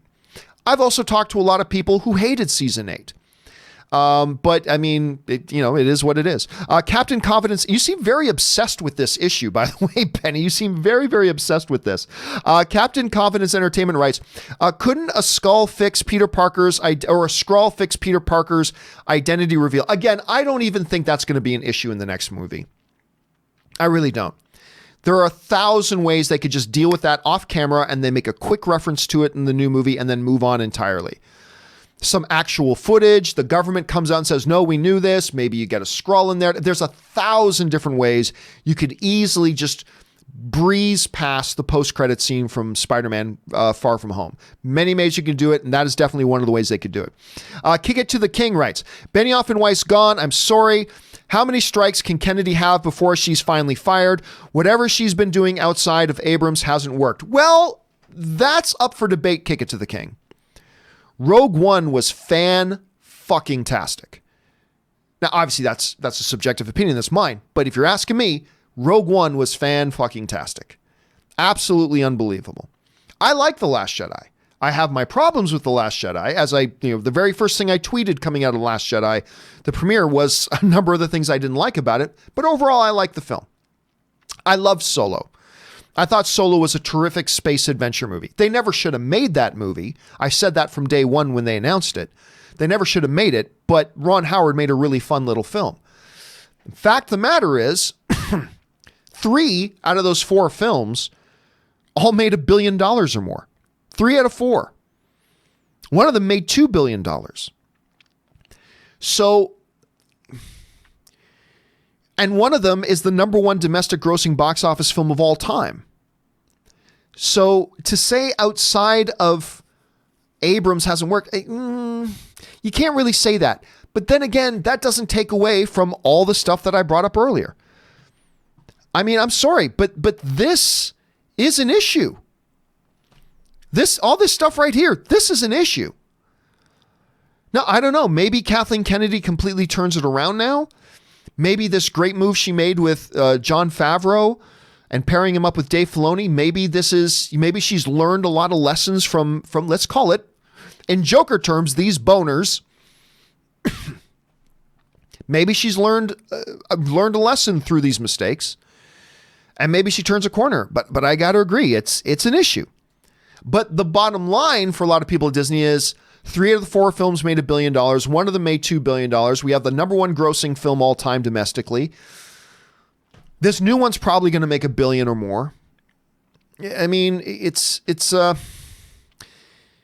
rough. There's many different ways to look at it. And you and I clearly have a certain way of looking at it as well. Flo Fruit Loops writes, I think Filoni should take Kennedy's position. Why? What does Dave Filoni know about being an executive for a company? Nothing. So no, Dave Filoni, I understand it's cool to love Dave Filoni because he made some cartoons we really like, including me. Although I'm not a big fan of Clone Wars, but I did like Rebels. And I'm looking forward to seeing what he does with Mandalorian. Dave Filoni is completely unqualified to take over that position. Just as Kevin Feige is completely unqualified to take over Bob Iger's position. Kevin Feige doesn't know the first thing, because some people say Kevin Feige should take over for Bob Iger when he retires. What does Kevin Feige know about Bob Iger's job? Nothing. He is, as we all worship Kevin Feige, he is completely unqualified for that job. Dave Filoni is completely unqualified. He has no idea about what it means to be a studio executive. None. He's great and he has a future in what he does, and maybe 15 years down the road he develops and whatever, but no, Dave Filoni should not take over that job. You might as well go hire a plumber to take over her job, because they would know about as much of Kathleen Kennedy's job as Dave Filoni does. It's a completely different job with a completely different set of skills. It's like you can be a great hockey player. Great. Oh, Wayne Gretzky. Wayne Gretzky, greatest hockey player of all time. Well, make him coach. That didn't work out so well. Wayne Gretzky as a coach did not work out so well, because coaching is a completely different set of skills than the skills he utilized as a player. Dave Filoni doesn't know anything about being a big company executive. Nothing. So and there's a lot of people who say that all the time. Make Filoni! But he doesn't know what it means to be the executive of a company. He has no experience in that. He has no qualifications for that. And so I got to disagree with you there. And I like Dave Filoni. I've met and talked to Dave Filoni a number of times. I'm a fan of Dave Filoni. I like him very much. Him and his hat. But what would he know about running a company? Nothing. Anyway, Tim writes, from the looks of the trailer, The Mandalorian feels and looks more like Star Wars than the sequel trilogy to me. I'm excited for both, though. I am also excited for both. And I love this Mandalorian trailer. It gave me, this new one was fantastic. It gave me a real sense of the DNA of the universe. Plus, it kind of revealed what the basic spine of the story was going to be. I fell in love with it. November 12th for me, can't get here fast enough. Galaxy's Edge writes, what were they thinking with the original Emperor look? Oh, you're talking like the original Emperor look? Like the first time we saw the Emperor in the original version of Empire Strikes Back? I don't know. But remember the original Jabba look. The original Jabba the Hutt was just this big 400-pound dude in a fur coat, right? Then they later changed him into an alien being later. So they had one concept of what the character was, and over time, George changed his mind and went with a different concept. So Bullet1510 writes, will you be posting a full review of Jojo Rabbit? I believe I did. Did I not? Did I not fully talk about Jojo Rabbit on the show? I thought I did. Maybe I didn't. If I didn't, and I thought I did, but if I didn't, then no, I won't be, because it's too late at this point. At this point, it's too late. So you can just go by my quick review. But man, I love that movie. It's my number one favorite movie of the year right now. Right now, my top three right now, and there's still several films I need to see, but right now my top three favorite films of the year are Jojo Rabbit is number one, Parasite is number two, and Booksmart right now for me is number three. Now there's still a number of, I still got to see Ford v Ferrari. I still have to see Knives Out. There's still a number of films I need to see. But as of right now, that's how my standings stand. All right, Angel Palma writes, is The Mandalorian connected to any of the movies? Well, yes, it's all one shared Star Wars shared cinematic universe. So it, at least indirectly, I can't say much. In some ways, very directly, but it also in many ways indirectly. It's all in the same universe. So it's not like Joker, which takes place outside of the DC Cinematic Universe. This happens in the Star Wars universe, in the Star Wars timeline. Samuel May writes, just wondering if you had any interest in that new Star Wars Fallen Order game. I do have interest in it. I'm going to get it the moment it comes out. The one thing I was a little bit nervous about was I thought it was only for a platform, and I'm not big on playing games on platforms, even though I got my PS4 right here. But then somebody reminded me, it's actually coming out on PC. I'm like, okay, I'm going to be giving this game a shot. It looks beautiful. I mean, it looks just stupid beautiful. It looks like it tells a really cool story. So yeah, I'm looking forward to it. All right. Samuel May writes, just wondering if you had any, so that was that. The Halo Brony writes, Arnold Schwarzenegger's daughter is now married to Chris Pratt. Yes, she is, aka Star-Lord. Now that's a movie I want to see. And a house fire accident happened too, but I did not face an action hero.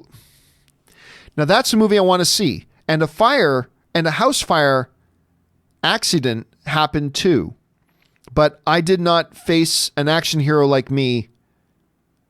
I have no idea. Sorry, Brownie. I have no idea what that means.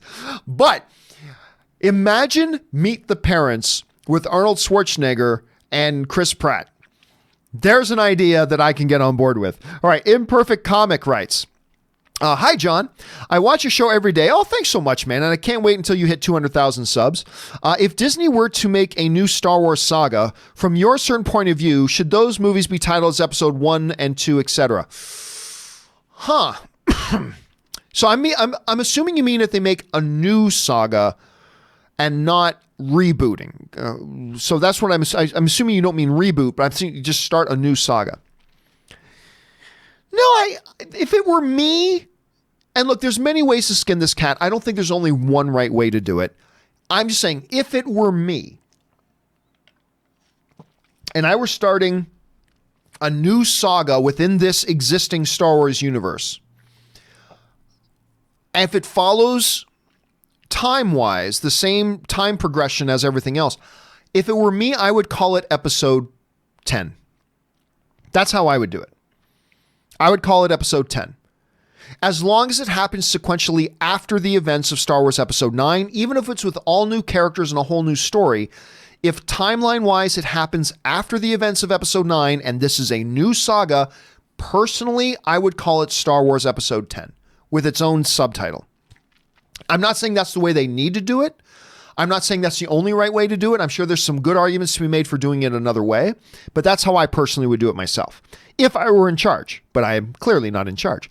James Gold writes, Robert Meyer Burnett, who is not here, are you aware of 4K 77 and 4K 83, 4K film reel transfers of Star Wars A New Hope and Return of the Jedi? They don't have today's pop, but they are straightforward transfers.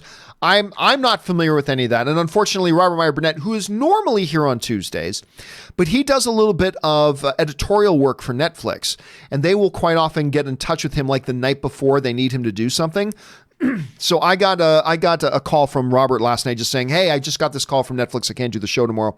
So that now he'll be back. Don't worry. He'll be back tomorrow. He will be back on tomorrow's show, but he can be here. And unfortunately, I'm not familiar with that particular thing myself, James. So if I can remember, I'll try to remember to ask Robert when I see him about it. I'll try to keep that in mind because it sounds like a good question. All right. Ryan Lohner writes, my pick for best horror music is actually from a horror parody, The Fearless Vampire Killers. Leave it to Roman Polanski. I'll be straight up. I've never even heard of The Fearless Vampire Killers. My favorite soundtrack, though, which is different from score, which is what you're talking about, Ryan. My favorite horror movie soundtrack is probably Lost Boys with Kiefer Sutherland. I love that movie, and the music in that movie I always thought perfectly was selected. Remember, it's not the score, it's just the music, the song soundtrack that they put together was such a perfect match for that movie that it really stood out well for me. But I might have to check out this Fearless Vampire things. I'll have to check that out. All right, Yellow CT writes, hotel and tickets booked, 3 days at Disneyland for my birthday. New Year's Eve, I can't wait. That sounds like a lot of fun. I have never been at Disneyland for New Year's. I got to imagine that's probably quite a party. Because they already have, during the week, they have magnificent firework displays there. I got to imagine New Year's Eve, they must go all out for something like that. I hope you have a fabulous time at that, Yellow. Have a good time. All right. TNS93 writes, what's the news of CW possibly developing a Superman show? Is this that WB has completely given up hope for Superman reboot? Again, we talked about that a little bit earlier in the show today. I'll refer you back to that. But yeah, I mean, we don't know. Anything could happen. But right now, I'm kind of feeling like we can forget Superman in the movies for at least a few years. I think for at least probably 5 years. Now, hopefully I'm wrong. Chris made a very good argument about why that might not be the case. But again, I refer you back to what we talked about a little bit earlier. Sam O'Neill writes, hey, John and crew. Hope everyone is having a great start to the week. I am so far. Thank you so much. I watched Suicide Squad on the weekend, finally, and I really did like it and have zero clue why people poo-poo on it. Listen, I actually had fun with Suicide Squad. Unlike you, however, I do get where all the criticism comes from. Because I often refer to Suicide Squad as a hot mess of a movie, and it is. It is just so scattered, and look, infamously, they went out and got a music video company to come in and re-edit the film, and it feels like it. And I'm sorry, that's not narrative storytelling. And it's kind of all over the place and has a lot of things happen that make no logical sense. But for me, and I can only speak for myself here, Sam, for me, I still got a lot of joy out of that movie. You know, I had fun. I smiled and giggled and had a good time with enough of it that at least for me, it outweighed a lot of the very clearly and obvious negative things about the movie. That being said, though, coming out of it, I can go, but I get why there are going to be people who don't like this movie. I totally get it. I wouldn't argue with anybody who thinks it's a crappy movie. I'll never argue with them about that because I could see why they'd feel that way. All I can say is that for myself, I got enough entertainment out of it that I never regretted going to the movies and buying my tickets to go see it. Because I got enough entertainment out of it that it outweighed the other stuff. But that's just me, Sam. That's just me. Also, Sam writes, also, does anyone know what TV resolution, 4K, UHD, etc., is better for movies, as I'm looking to get a new TV for when I move out soon? Thank you. I really don't. Look, I'll be honest with you. For the most part, TV looks like a TV to me. And now there's some people right now going, John, how dare you? Sorry, I'm just being honest. the difference between VHS to DVD to this day was the greatest leap forward ever in video quality. Everything since then has been incremental. Like I remember when we moved from just DVD to Blu-ray. Is there a difference? Yeah, there's a difference. But it wasn't the type of quality difference like the massive leap that there was between VHS and DVD. That was a massive quality jump. And as we move from HD to like 2K and 4K, well, unless, and there's scientific things you can look up online about this, unless you're sitting really close to the TV, at any distance, it just kind of looks the same. Like I'll give you an example. I had a 35-inch TV in my bedroom. Recently, Ann and I upgraded that TV to a 40, because it was on sale for like $300. We upgraded to a 45-inch 4K TV. And it got great reviews and all this kind of stuff. And I've played some 4K content on it. We've got a kind of a big bedroom, so I'm a kind of a distance away from the TV. I'll be straight up honest.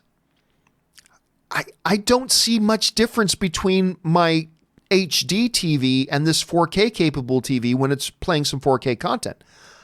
Maybe it's because I'm not sitting close enough to it. Like maybe you got to get right up close to it to really, but I don't see a lot. Obviously it's improved. So I'm the wrong guy to ask. Right now, the standard TVs you get are 4K TVs. I think you're probably good with that. What I think you really want to look for is HDR. You want to look for high dynamic range. That is more noticeable than any of the other resolution stuff. High dynamic range, brighter whites, deeper blacks, richer colors. You want to look for something that's got what their HDR is like, but there's just that. All right. Let's see. Brandon Blake writes, I'm starting to wonder if Feige might be more involved with Star Wars than we thought. Post episode 9, they really need a good plan. Who makes the best plans? Problem is, it's unlikely because not only is Kevin Feige already completely engulfed with everything Marvel as the president of Marvel, but now he's the COO of Marvel. He just took on a whole new set of responsibilities, including being in charge and overseeing all the television stuff for Marvel, all the print stuff for Marvel. So I doubt that. It would be interesting to hear, but one man only has so much time, and so it seems like that's way too much, Brandon. It seems like way too much. Mickey Alteri writes, Dumb and Dumber leaving Star Wars is honestly the best news I could have heard today. I legit did a happy dance when I found out. I think it's unfortunate. I do, but I respect that. Like, to me, they are the creators of the most iconic television show of all time, the most decorated, honored, award-winning, blah, blah, blah, blah, blah. To have them leave the franchise that I love, I think it's unfortunate. But again, not everybody felt the same way I did, and some people are going to be glad that they're gone. I think we may end up regretting that. I do. But hey, we all feel different ways, and that's the way you felt about it. So I'm glad you got some enjoyment out of it. To me, it's a worrisome thing. Angel Palma writes, FVF Spanish title is Against the Impossible. I don't know what FVF is. Sorry about that. K Major writes, funny you mentioned Zac Efron. I finally saw The Greatest Showman. Oh my God, I love that. I love that movie too, man. I downloaded the soundtrack so fast. Kind of upset Coco won for best song. Me too, actually. And I love that song from Coco. Love it. But This Is Me should have won the Academy Award. Some people would argue the other song, This Is the Greatest Show, should have won Best Academy Award. I even might think that the best song out of The Greatest Showman was From Now On. God, I love that song. From now on, these eyes will not be blinded by the lights. Hugh Jackman belts it out. Oh my God, that movie's so freaking good. So good. And Zac Efron is great in it. He is just legit great in it. Hugh Jackman is marvelous in it. The whole cast is great. The song and dance numbers, fabulous and beautiful and wonderful. And man, I just love that movie, K Major. I'm glad you had a chance to watch it. I'm glad you enjoyed it. Let's see. Eric DeRiggi writes, can we retcon Game of Thrones 7 and 8 now? I don't want them to because I thought they were great. Jared Oberfeld writes, saw Spirited Away at AMC last night in Japanese. Nice. No problem with the subtitles. Seen 100 times anyway.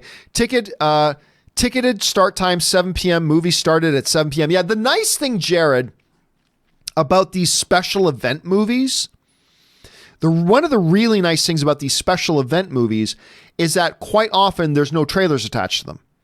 That's not always the case, but I've found more times than not when it's these special presentations, I usually find there's no trailers, and it's just nice.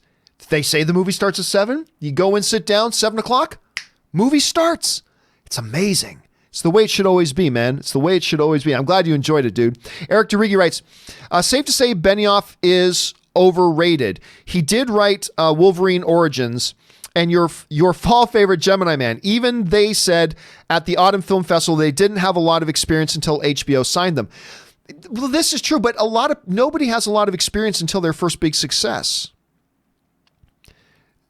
He's not overrated. Not everything he's ever done has been spectacular, and I've criticized some of the stuff that he's done for sure. But I'm sorry. We can cover our eyes and stick our heads in the sand and do everything we want to do. The fact of the matter is, the Writers Guild of America, the professional writers, all the people who write your favorite television shows and your favorite movies, they recognize him as being good enough that they've received 9 nominations at the WGA. And this is writers saying they are amongst the best writers.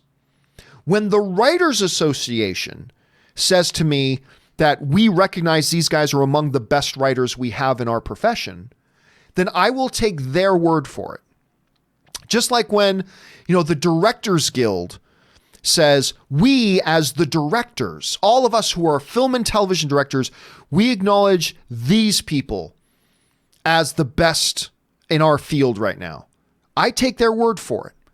And so when the Writers Guild, who's made up of all the professional television and movie writers, say to me, we honor these guys year after year after year after year, not just 1 year, not just 2 years, but year after year after year, the writers look at their work and say, you're amongst the best in our profession. That doesn't mean you need to like them. That doesn't mean you need to like their work. But it's something I believe that should at least be taken into consideration. And then when the Emmys, pardon me, the Academy Awards of television, made up of television professionals who write and create television shows, when they say the stuff that you created, 59 Emmy wins. It's a record that will never be broken. It will never be broken. And the series they created, all 8 seasons that they did, every single one, it wasn't a one-hit wonder season. All 8 seasons they did, and these are just facts. These are just facts.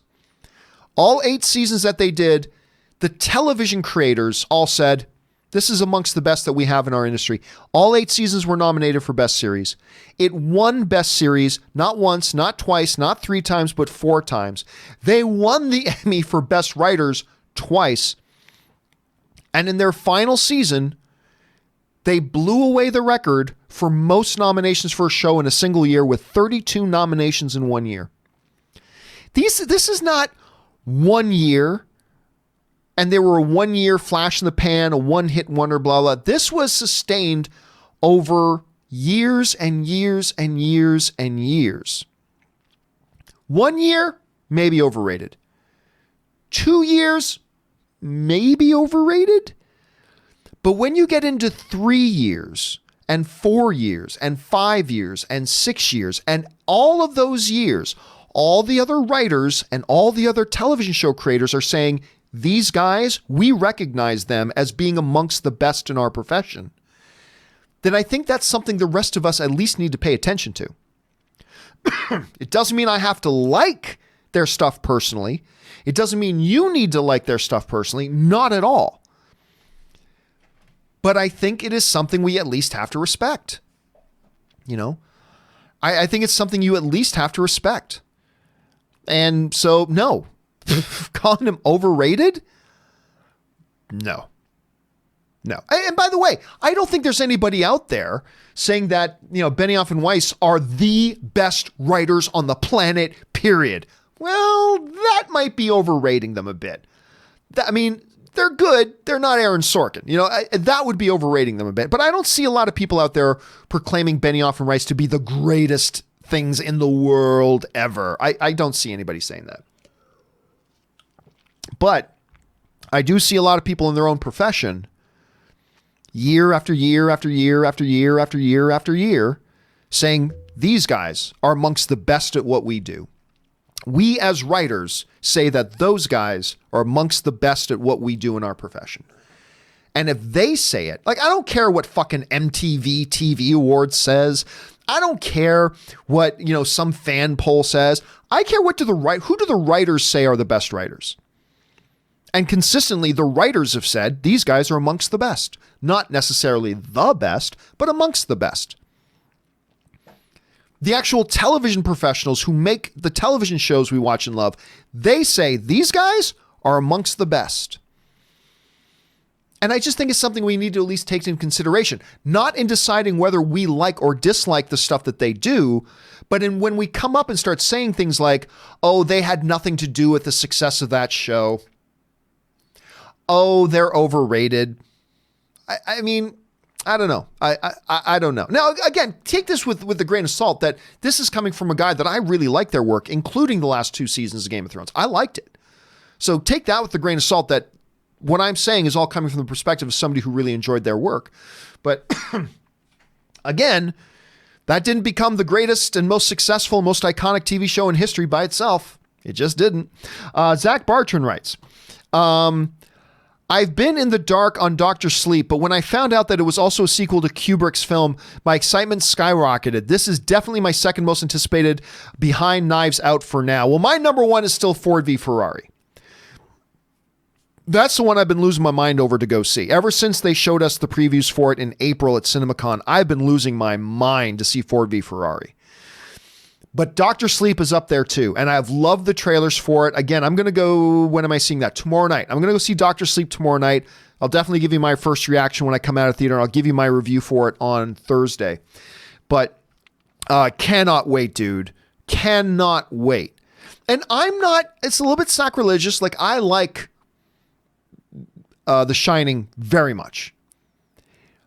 It's not in my top 20 favorite films of all time like it is for a lot of people, but I like it very much. So this is even coming from somebody who's not like the world's biggest fan of The Shining, but I like the movie very much, and I think this movie looks incredible. Now, maybe it'll be great, maybe it'll suck, who knows, we'll have to wait and see, but I'm with you, man. It's right up there for me. But still, Ford v Ferrari is the one I'm looking forward to the most, coming up in November. Obviously, for the rest of the year, it's Star Wars because it's me. So Star Wars is my number for the rest of the year. But in November, it's Ford v Ferrari, followed by Knives Out, followed by probably Dr. Sleep. And November looks stacked. So anyway, Ray Tracy writes, shame on Bob Iger for hiring Dan and Dave for Star Wars before the Game of Seasons 8 debacle. He is such a buffoon. Okay, I'm not even going to address that. James Argento writes, look on the bright side, Star Wars fans. By the end of the year, we will have 10 plus hours of new live action Star Wars and 3 seasons of TV in development. Yeah, so we still have the Cassian Andor show coming. We still have the Obi-Wan series coming. We've got a new season of Clone Wars coming. But what's going to happen on the movie front? That's the interesting thing here. What's going to happen on the movie front? We'll have to wait and see. Like, is this Kevin Feige thing going to happen? Is that going to take place of the 2022, I think it is, release date placeholder they had? Who knows? We'll have to wait and see. All right. Martel Leverett writes, hey gang, do you think Benioff and Weiss losing Star Wars is a result of the recent Q&A leak where they basically admitted they had no idea what they were doing? Okay, first of all, Martel, let me address this quickly. This is one of those situations where there's a headline and then people don't read the actual article and then just start running and talking about the headline. There was this thing that started going around yesterday. Did you hear that Benioff and Weiss admitted they had no idea what they were doing? I'm like, what? And so later in the day yesterday, I went and read the article. And that is not what Benioff and Weiss said. That's not what they said. They said that Yeah, that first season, we were pretty inexperienced still. In that first season of Game of Thrones, like almost everything that we can make a mistake on, we made a mistake. Like we made some initial mistakes with casting. We made some initial mistakes with our storytelling, all in that first season. Now, this is true. Like Bill Belichick talks about his first season with the Patriots. Bill Belichick, probably the greatest football coach of all time, has 6 Super Bowl rings. But he talks about his first season with New England Patriots. He said he had to learn a lot. He made a lot of it. Now, he was already an experienced football coach before coming over and taking the Patriots. But he talks about in that first year, he made a lot of mistakes.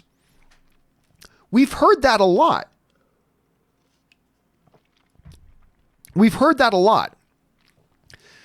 But let's just be clear here. Don't take my word. Go actually read what it is they actually said.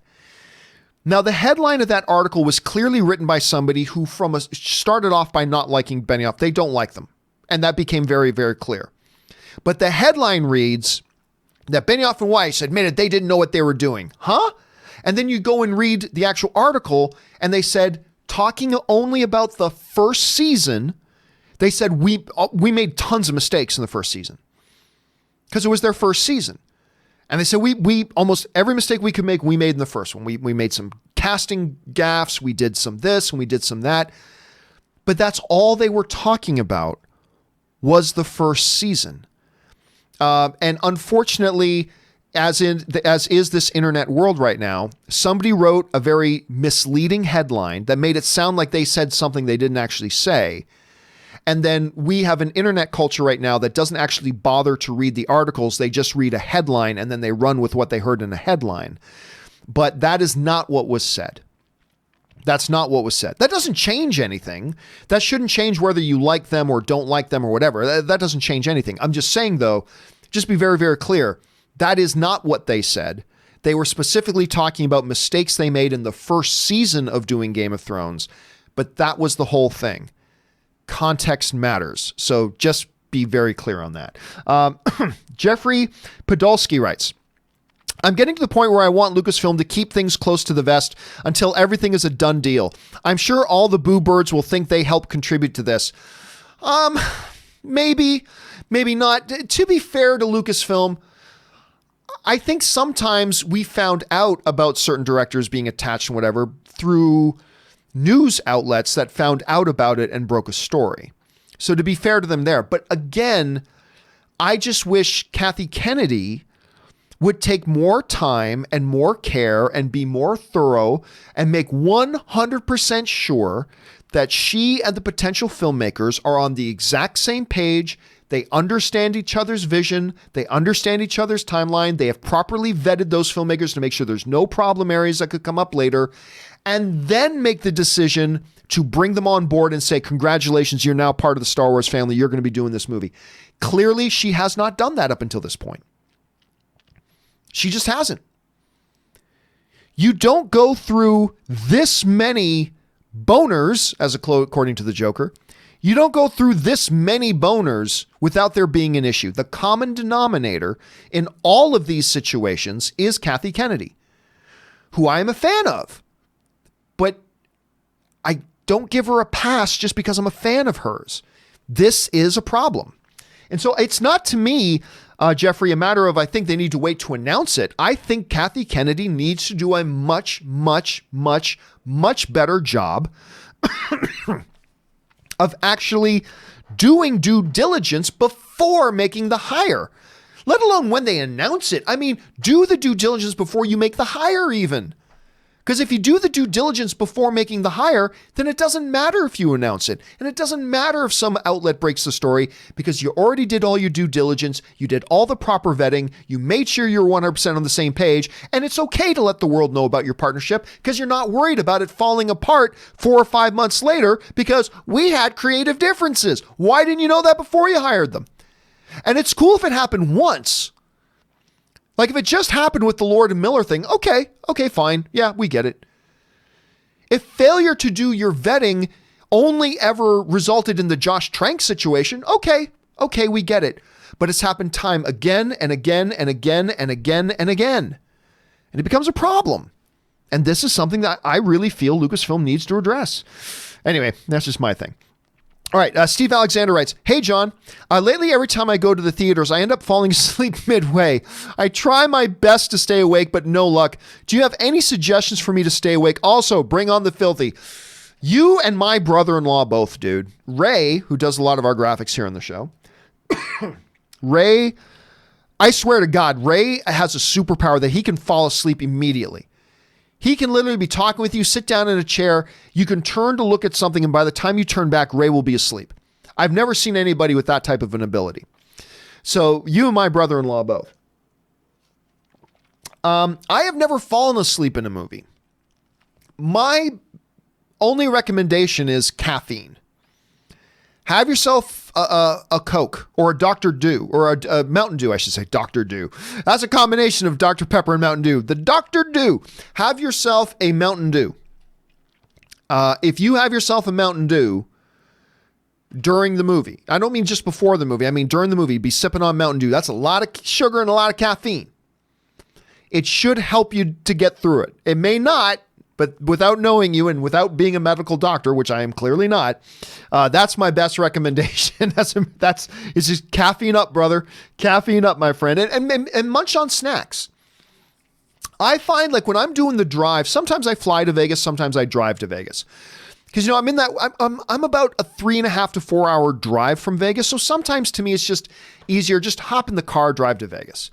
Sometimes I just run over to the Burbank airport and just fly to Vegas, whatever. But when I drive, what I often find is what totally keeps me awake and alert is if I'm snacking while I'm driving. Get a bag of Doritos and just, crunch on a Dorito every 2 or 3 minutes. I just find that helps keep me alert and awake. So maybe some caffeine and some snacks. See if that works for you. It may or it may not, but I hope you find a solution to that, Steve. All right, Patrick Conway writes, "Wouldn't a big budget Superman event series on HBO Max that can rival WandaVision, Loki, be smarter than relegating their second biggest superhero to CW?" Well, yes and no, Patrick. If you're Warner Brothers right now, and I'm not saying I agree with them, I'm just saying, if you're Warner Brothers right now, you're saying we've done Superman a bunch lately and we have not had a lot of success. Do you really want to sink feature film budget kind of money on a character like Superman when you haven't been getting the returns on Superman? The audience has not been exhibiting a desire to see Superman. And again, I'm not saying I agree with that. I'm just saying if you're at Warner Brothers right now, that might be part of it. I don't know. Whereas, all the MCU stuff is blowing up. You can make a business case for that. That if we do this with Loki, who is a beloved villain or villain/anti-hero in our mega popular, super profitable MCU franchise, you can make a solid business case for now transferring that into a 6 or 8 episode television event with a fairly big budget. With Superman, not so much. It's a little more difficult. And you can't just think, but if you build it, they will come, So I think Warner Brothers right now is just in a little bit of they're a little cool on Superman right now. And again, I'm not saying I agree. I'm just saying I acknowledge it's a difficult business case to make to them right now. Darth Sidious writes, "Hey, John and crew, what do you think of the second trailer for The Mandalorian?" Well, we talked about that ad nauseum a little bit earlier. I refer you back to the early show. I loved it. Scott Kolanko writes, "Excited for the Superman show. In my opinion, plenty of room for TV and movie versions of any character. Don't think there is a negative impact on the box office." Well, the thing is, Scott, that's not how Warner Brothers sees it. And I don't know why they see it that way.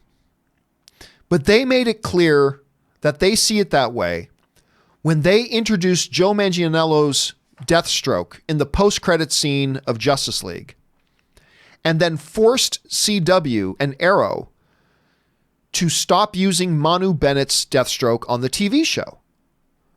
Which, other than Stephen Amell himself, Manu Bennett as Deathstroke was the best thing in all of the Arrowverse. I thought Manu Bennett's Deathstroke was fan-effing-tastic. Loved that character. I loved him when he was just the main antagonist on the show. I loved him when they brought him back and kind of altered him into a bit of an anti-hero. I loved everything they did with Manu Bennett on that show. But then they went, well, looks like we got Joe Manganiello in the movies now, so you can't use Deathstroke. Well, why the hell do we have two separate universes for? I thought the whole point of having a separate movie universe from a TV universe was the fact that we're not handcuffed to each other and we can do our own creative things. So while in principle I agree with you, Scott, unfortunately Warner Brothers doesn't seem to see it that way. Householder Films writes, it might not be a great movie, but I really enjoy Van Helsing 2004. It's one of my guilty pleasures. I get that. Look, you've got Hugh Jackman in there, which is great. You got, why am I freezing on Underworld? Kate Beckinsale? Yeah, Beckinsale. You got Kate Beckinsale in there at like the height of her powers. I love Kate Beckinsale. There are some fun things about I do think it's a pretty bad movie, but there are some fun things in there. I think that's the type of movie, Householder, that's a perfect candidate to call a guilty pleasure film. I think it's a perfect one to call a guilty pleasure film. All right, James Bonner writes, kudos to Paramount taking money to be used for cast party to wrap up the Terminator Dark Fate and instead donating it to wildfire victims in California. Yeah, that's a nice little move. I think the last I heard, like, there's a lot of, listen, fires around here are a real thing. I don't know if you guys ever saw the video I put up of one night me and Ann were coming home. And it's like, look, the hills right beside our house, all on fire as far as the eye could see. It looked like Los Angeles was burning. Wildfires out here are a major problem because we go through so many months of drought conditions where there's no rain, like for months. I couldn't tell you the last time it rained here. I don't remember the last time it rained. And so you get those types of conditions and it's warm and it's dry and it's in a lot of bush. There's a lot of bush out there. And a lot of fires. But yeah, you're right, James. That was a nice move on their part. Hopefully the box office makes it worth it to them. Edgar Navarro writes, saw the current war and it was great. I have been dying to see that. But I didn't. And look, I thought about going to see The Current War last night. Instead of going to see The Lighthouse, I thought about going to see The Current War instead. But I really felt like I needed to see The Lighthouse, so I went and saw that. But I have been dying to see this movie since 2.5 years ago when I saw the first trailer. You know, Michael Shannon, Benedict Cumberbatch, Tom Holland, the guy who plays Beast in the X-Men movies. Anyway, it just looks fantastic. Now, I'm hearing some mixed things about it, but I want to see it myself very, very much. But I can't see it tonight because I'm seeing Terminator. I can't see it tomorrow night because I'm seeing Dr. Sleep. Maybe Thursday or Friday I'll get a chance to get out and see it. All right, Tom Weinberg writes, haven't been watching the CW shows since forever, but as a big Superman fan, I'm definitely going to watch the new show. Here's hoping for the best. Yeah, again, I don't have a lot of hope in it, and I'll give it a shot. I'll be honest, I'll give it a shot, but the way they have treated Superman in that CW universe, to me, is unforgivable. So I will give it a shot, though. But again, my biggest concern, though, is that because of this new philosophy they seem to have at Warner Brothers, I think this shuts the door on getting Superman where he belongs, which is on the big screen. There are characters that do great on the small screen. I just feel like Superman belongs on the big screen. And I think this is unfortunately going to shut the door on that. I hope Chris is right, though, about that, and I'm wrong. We'll find out. Okay, Tom Weinberg also writes, saw Ready or Not this weekend. What a fun, pleasant surprise movie. Anyway, fun, funny, effed up, had a great time with it, but still don't know how I feel about that ending. I dug the end. Well, see, here's the thing, too, because I talked to Ann about that ending, and I'm not going to give anything away. But, you know, we come out, we're talked about, it's like, the thing is, when you really look back at the movie, was there any other way for that movie to end? I don't know that there was. I thought that was the right ending for that movie myself. But I see where you're coming from, Tom. I do. I get it. I get where you're coming from on that. But man, what a pleasant surprise of a little movie. Just a nice, tight, well-packaged little horror film. That was a lot of fun. Just a real pleasant surprise movie for me this year. I really enjoyed it as well. All right, the Orange Grove 55 writes, after Game of Thrones Season 8, this move doesn't surprise me. Lucasfilm made the right call. Kathleen Kennedy needs to vet talent better, though. Again, that's a matter of opinion, but I'm completely with you on the whole thing, that she needs to know what you need to know before you go into it. Look, the fact of the matter is, Benioff and Weiss made Game of Thrones the biggest successful, most impactful pop cultural, relevant television show in history. Whether you like the final season or not, they did. That's what they made that into. It didn't win all 59 Emmys all by itself. But I don't know what the real reason is that they left. It's not because, oh no, we're so busy now with Netflix. No. You had your contract with Star Wars first. You don't get to then later go, oh, whoops, we're busy now. That's not how contracts work. So I don't know what else is going on behind the scenes. And I'm not saying that the Netflix deal had zero to do with it. I'm just saying there's more to it that they're not telling us. And that's fine. That's fine.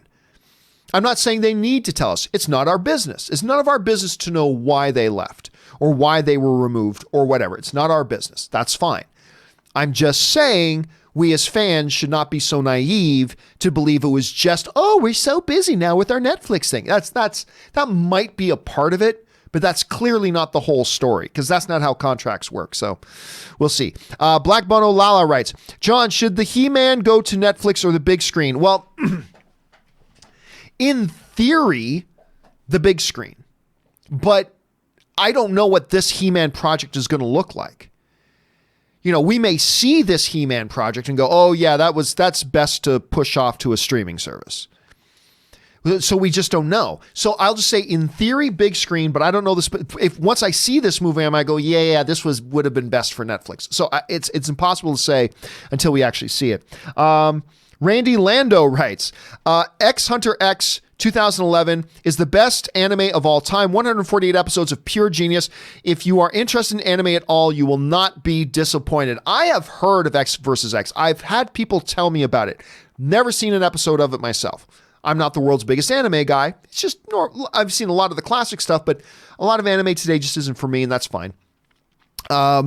But I've had a number of people talk about that. So probably right now, Randy, there's many people watching this show going, hell yeah, talking about that X versus X thing.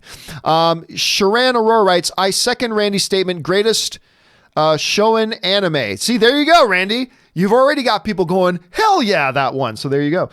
Jesse writes, I am one of the people who never got much into Star Wars, but The Mandalorian is a show I will definitely be watching. I know about Star Wars, of course, but it makes me want to go back and catch up on the stuff that I've missed. You know, it's funny you say that, Jesse, because Aaron Cummings kind of had the same reaction. I've heard her say that a couple of times. One was with the Hobbs and Shaw trailer. I remember when the big final Hobbs and Shaw trailer came out, I believe it was Hobbs and Shaw, that Aaron looked at and goes, you know what? I never really watched the other Fast and Furious movies, and this trailer makes me want to go back and watch those other movies now. And she said the same thing about Star Wars. She's never been huge into Star Wars like her husband Tom is. She's never been huge into Star Wars, but then she's seen the trailers for this and she's going like, this makes me want to go back and watch that other stuff. I've always said that good trailers take your excitement level for a movie or TV show and just pops it up a few notches. These seem to be trailers that are getting people not just excited for this show, but like you and like Aaron, make them want to go back and revisit all the other stuff as well. That says, I saw a lot of that for the new Dark Crystal as well. A lot of people seem to have that same reaction with Dark Crystal. All right. Another Skywalker sends in a massive super chat. Thank you, another Skywalker, for supporting the channel on that level, man. We're very, very grateful for that, dude. Another Skywalker writes, hi, John. I'm also a fan of Kathleen Kennedy. However, maybe she is better suited to be an offensive coordinator rather than a head coach. And Skywalker, this is this is kind of where I'm starting to feel. Now, look, she just did a big win with John Favreau with The Mandalorian. So let's see how that goes. Then let's see how episode 9 works out. And then let's see, whether the director and the showrunner decisions she makes with the upcoming projects, let's see how those work out. But up until this point, I'm kind of with you. Wayne Gretzky was the greatest hockey player of all time. It doesn't mean he made a great coach. Kathy Kennedy is one of the great producers we've ever had in Hollywood. When the greatest filmmaker of all time, I say this all the time, but when Steven Spielberg says that's the best producer I've ever worked with, She's probably pretty good. But maybe this wasn't the right job for her. I mean, I don't know. Maybe because this is a particular role that she never really had before. So I don't know. Let's see how The Mandalorian works out. Let's see how episode 9 works out. Let's see how Obi-Wan comes together and the Cassian Andor show. And let's see how all this starts to work out and give her another chance. But I got to say, Another Skywalker, my feelings very much closely reflect yours. She is great at something. But does being great at that one thing necessarily mean you'll be great at doing something else? Not necessarily. So who knows, man? We'll have to wait and see. But again, thank you for that super chat and supporting us on that level, dude. Really appreciate it, man. All right, just got a few minutes left here, guys. Ryan Clearly writes, "Hey, bud. Thoughts on director David Nutter. Made some amazing TV, i.e. check out his IMDb. Would love to see him do Star Wars movie and with Benioff and Weiss. Thanks, my friend. Your show means the world to me." Well, thank you so much for that, Ryan Clearly. Yeah, so Nutter is a guy who's also done a lot of Game of Thrones, as a matter of fact. And he's mainly a guy who's done television. He's mainly a guy who's done a lot of television. Some of his other television credits include, besides Game of Thrones, which is obviously like the highest profile stuff that he's done has been his Game of Thrones stuff. Besides Game of Thrones, he was also worked on Band of Brothers. He worked on the Netflix series Lost in Space. Some of his good stuff was really on Shameless. He's done some really good on Shameless. He worked a bit on the CW show The Flash. There's a lot of different diversity in there. He did stuff going all the way, but he also did Arrow. So he's worked in the CW then. He did Vincent Chase. He did why am I freezing? Entourage. He worked on Entourage a bunch. Let's put it this way. I would rather see him direct a feature film, any feature film, first, and then give him something like a Star Wars movie. I don't know if I go directly from just television work to then doing a big feature, large tentpole movie thing. I think I would like to see somebody like that get their feet wet a little bit. And do another feature film, smaller feature film, whatever. Because it is different. Directing television episodes is different from directing a movie. Because as a director, you have a lot more that you're responsible for and a lot more in charge on a movie set than a director is on a television series. Because in the television series, in the television world, the writers are the boss. In the movie world, the director is the boss. So I'd like to see that happen, but he's got some really great television work, very diverse television work as well. All right, Marie Seifring writes, Disney Plus launches in North America on November 12th. It is interesting that Warner Media is unveiling HBO Max today, October 29th in Burbank. It is available in 2020. Let the games begin. What are your thoughts on how successful each launch will be? Thanks. Well, the Disney Plus launch is going to be insane. It's going to be insane because they're launching with a big marquee show, The Mandalorian. On top of all the other archive and library stuff, it's going to be huge. It's hard to say how HBO Max is going to launch because that launch is still a little ways off. That launch is further off. So it's going to be neat to see, but I honestly, Marie, I think this Disney Plus launch is going to be crazy, like absolutely crazy. All right, let's see here. Mike Thompson writes, think CW may let Soups look good on his own show? I certainly hope so. Because, man, they have done, as Robert Meyer Burnett would say, they have done Superman dirty in the CW so far. They've made him a jobber. His only job there has been there to make himself look bad so that the other characters around him look good. You do not do that to Superman. There's only 3 characters you cannot do that with. You can't do that with Batman, Superman, or Wonder Woman. You do not use those 3 characters as jobbers. You can use any other character as a jobber and still make him look and all that kind of stuff. You do not do that to Batman, Superman, or Wonder Woman. They did it to Superman horribly. I hope they don't do that to Batman to put over the Batwoman character. And I hope they never do that with Wonder Woman. in the television universe as well. But that'll always be my fear, my friend. Here's hoping they give him more respect on his own series. All right, Aaron writes, just time for 2 more questions here, guys. Aaron writes, I really hope they never let Wonder Woman join the Arrowverse. For me, she's one of the characters that should stay untouched by the CW spoof verse. Listen, it was understood for many years at Warner Brothers that television cannot touch Superman, Batman, and Wonder Woman. That was the de facto for a number of years. I mean, obviously, we did Smallville an age ago. We had Lois and Clark an age ago. But then for a number of years, it was these are the characters we need to be very, very protective of. And then they brought Superman into the CW verse and just crapped all over him. And I'm nervous that they might do the same to Batman. And I hope they never do that to Wonder Woman. I'm with you on that. I really, really hope they never do that to Wonder Woman. All right. Dave XP writes, for years and years, I saw Godzilla in 1990. I got a kick out of that. I mean, it's not so good, but I got a kick out of it. And Hook as absolute masterpieces. Not until I started following movie reviews channels, I realized that most people didn't like them. I still love them. Dude, Hook. I always debate Robert about this. Rob hates Hook. I think Hook is fantastic. Bangarang, baby. Bangarang. I love Hook. You know, Dustin Hoffman as Hook. You got why am I freezing on Smee's name? I love this guy. He was in Roger Rabbit. Why am I freezing on the actor's name? I think he's great. Anyway. Bob Hoskins. That's it. Bob Hoskins. Bob Hoskins as Smee, Robin Williams. Bangarang, baby. Bangarang. I love that show. Love that show. All right, guys, listen. That will do it for now. Everybody else who had questions, where are we at here? Everybody from Sam Salvatore, Joel Jordan, K Major.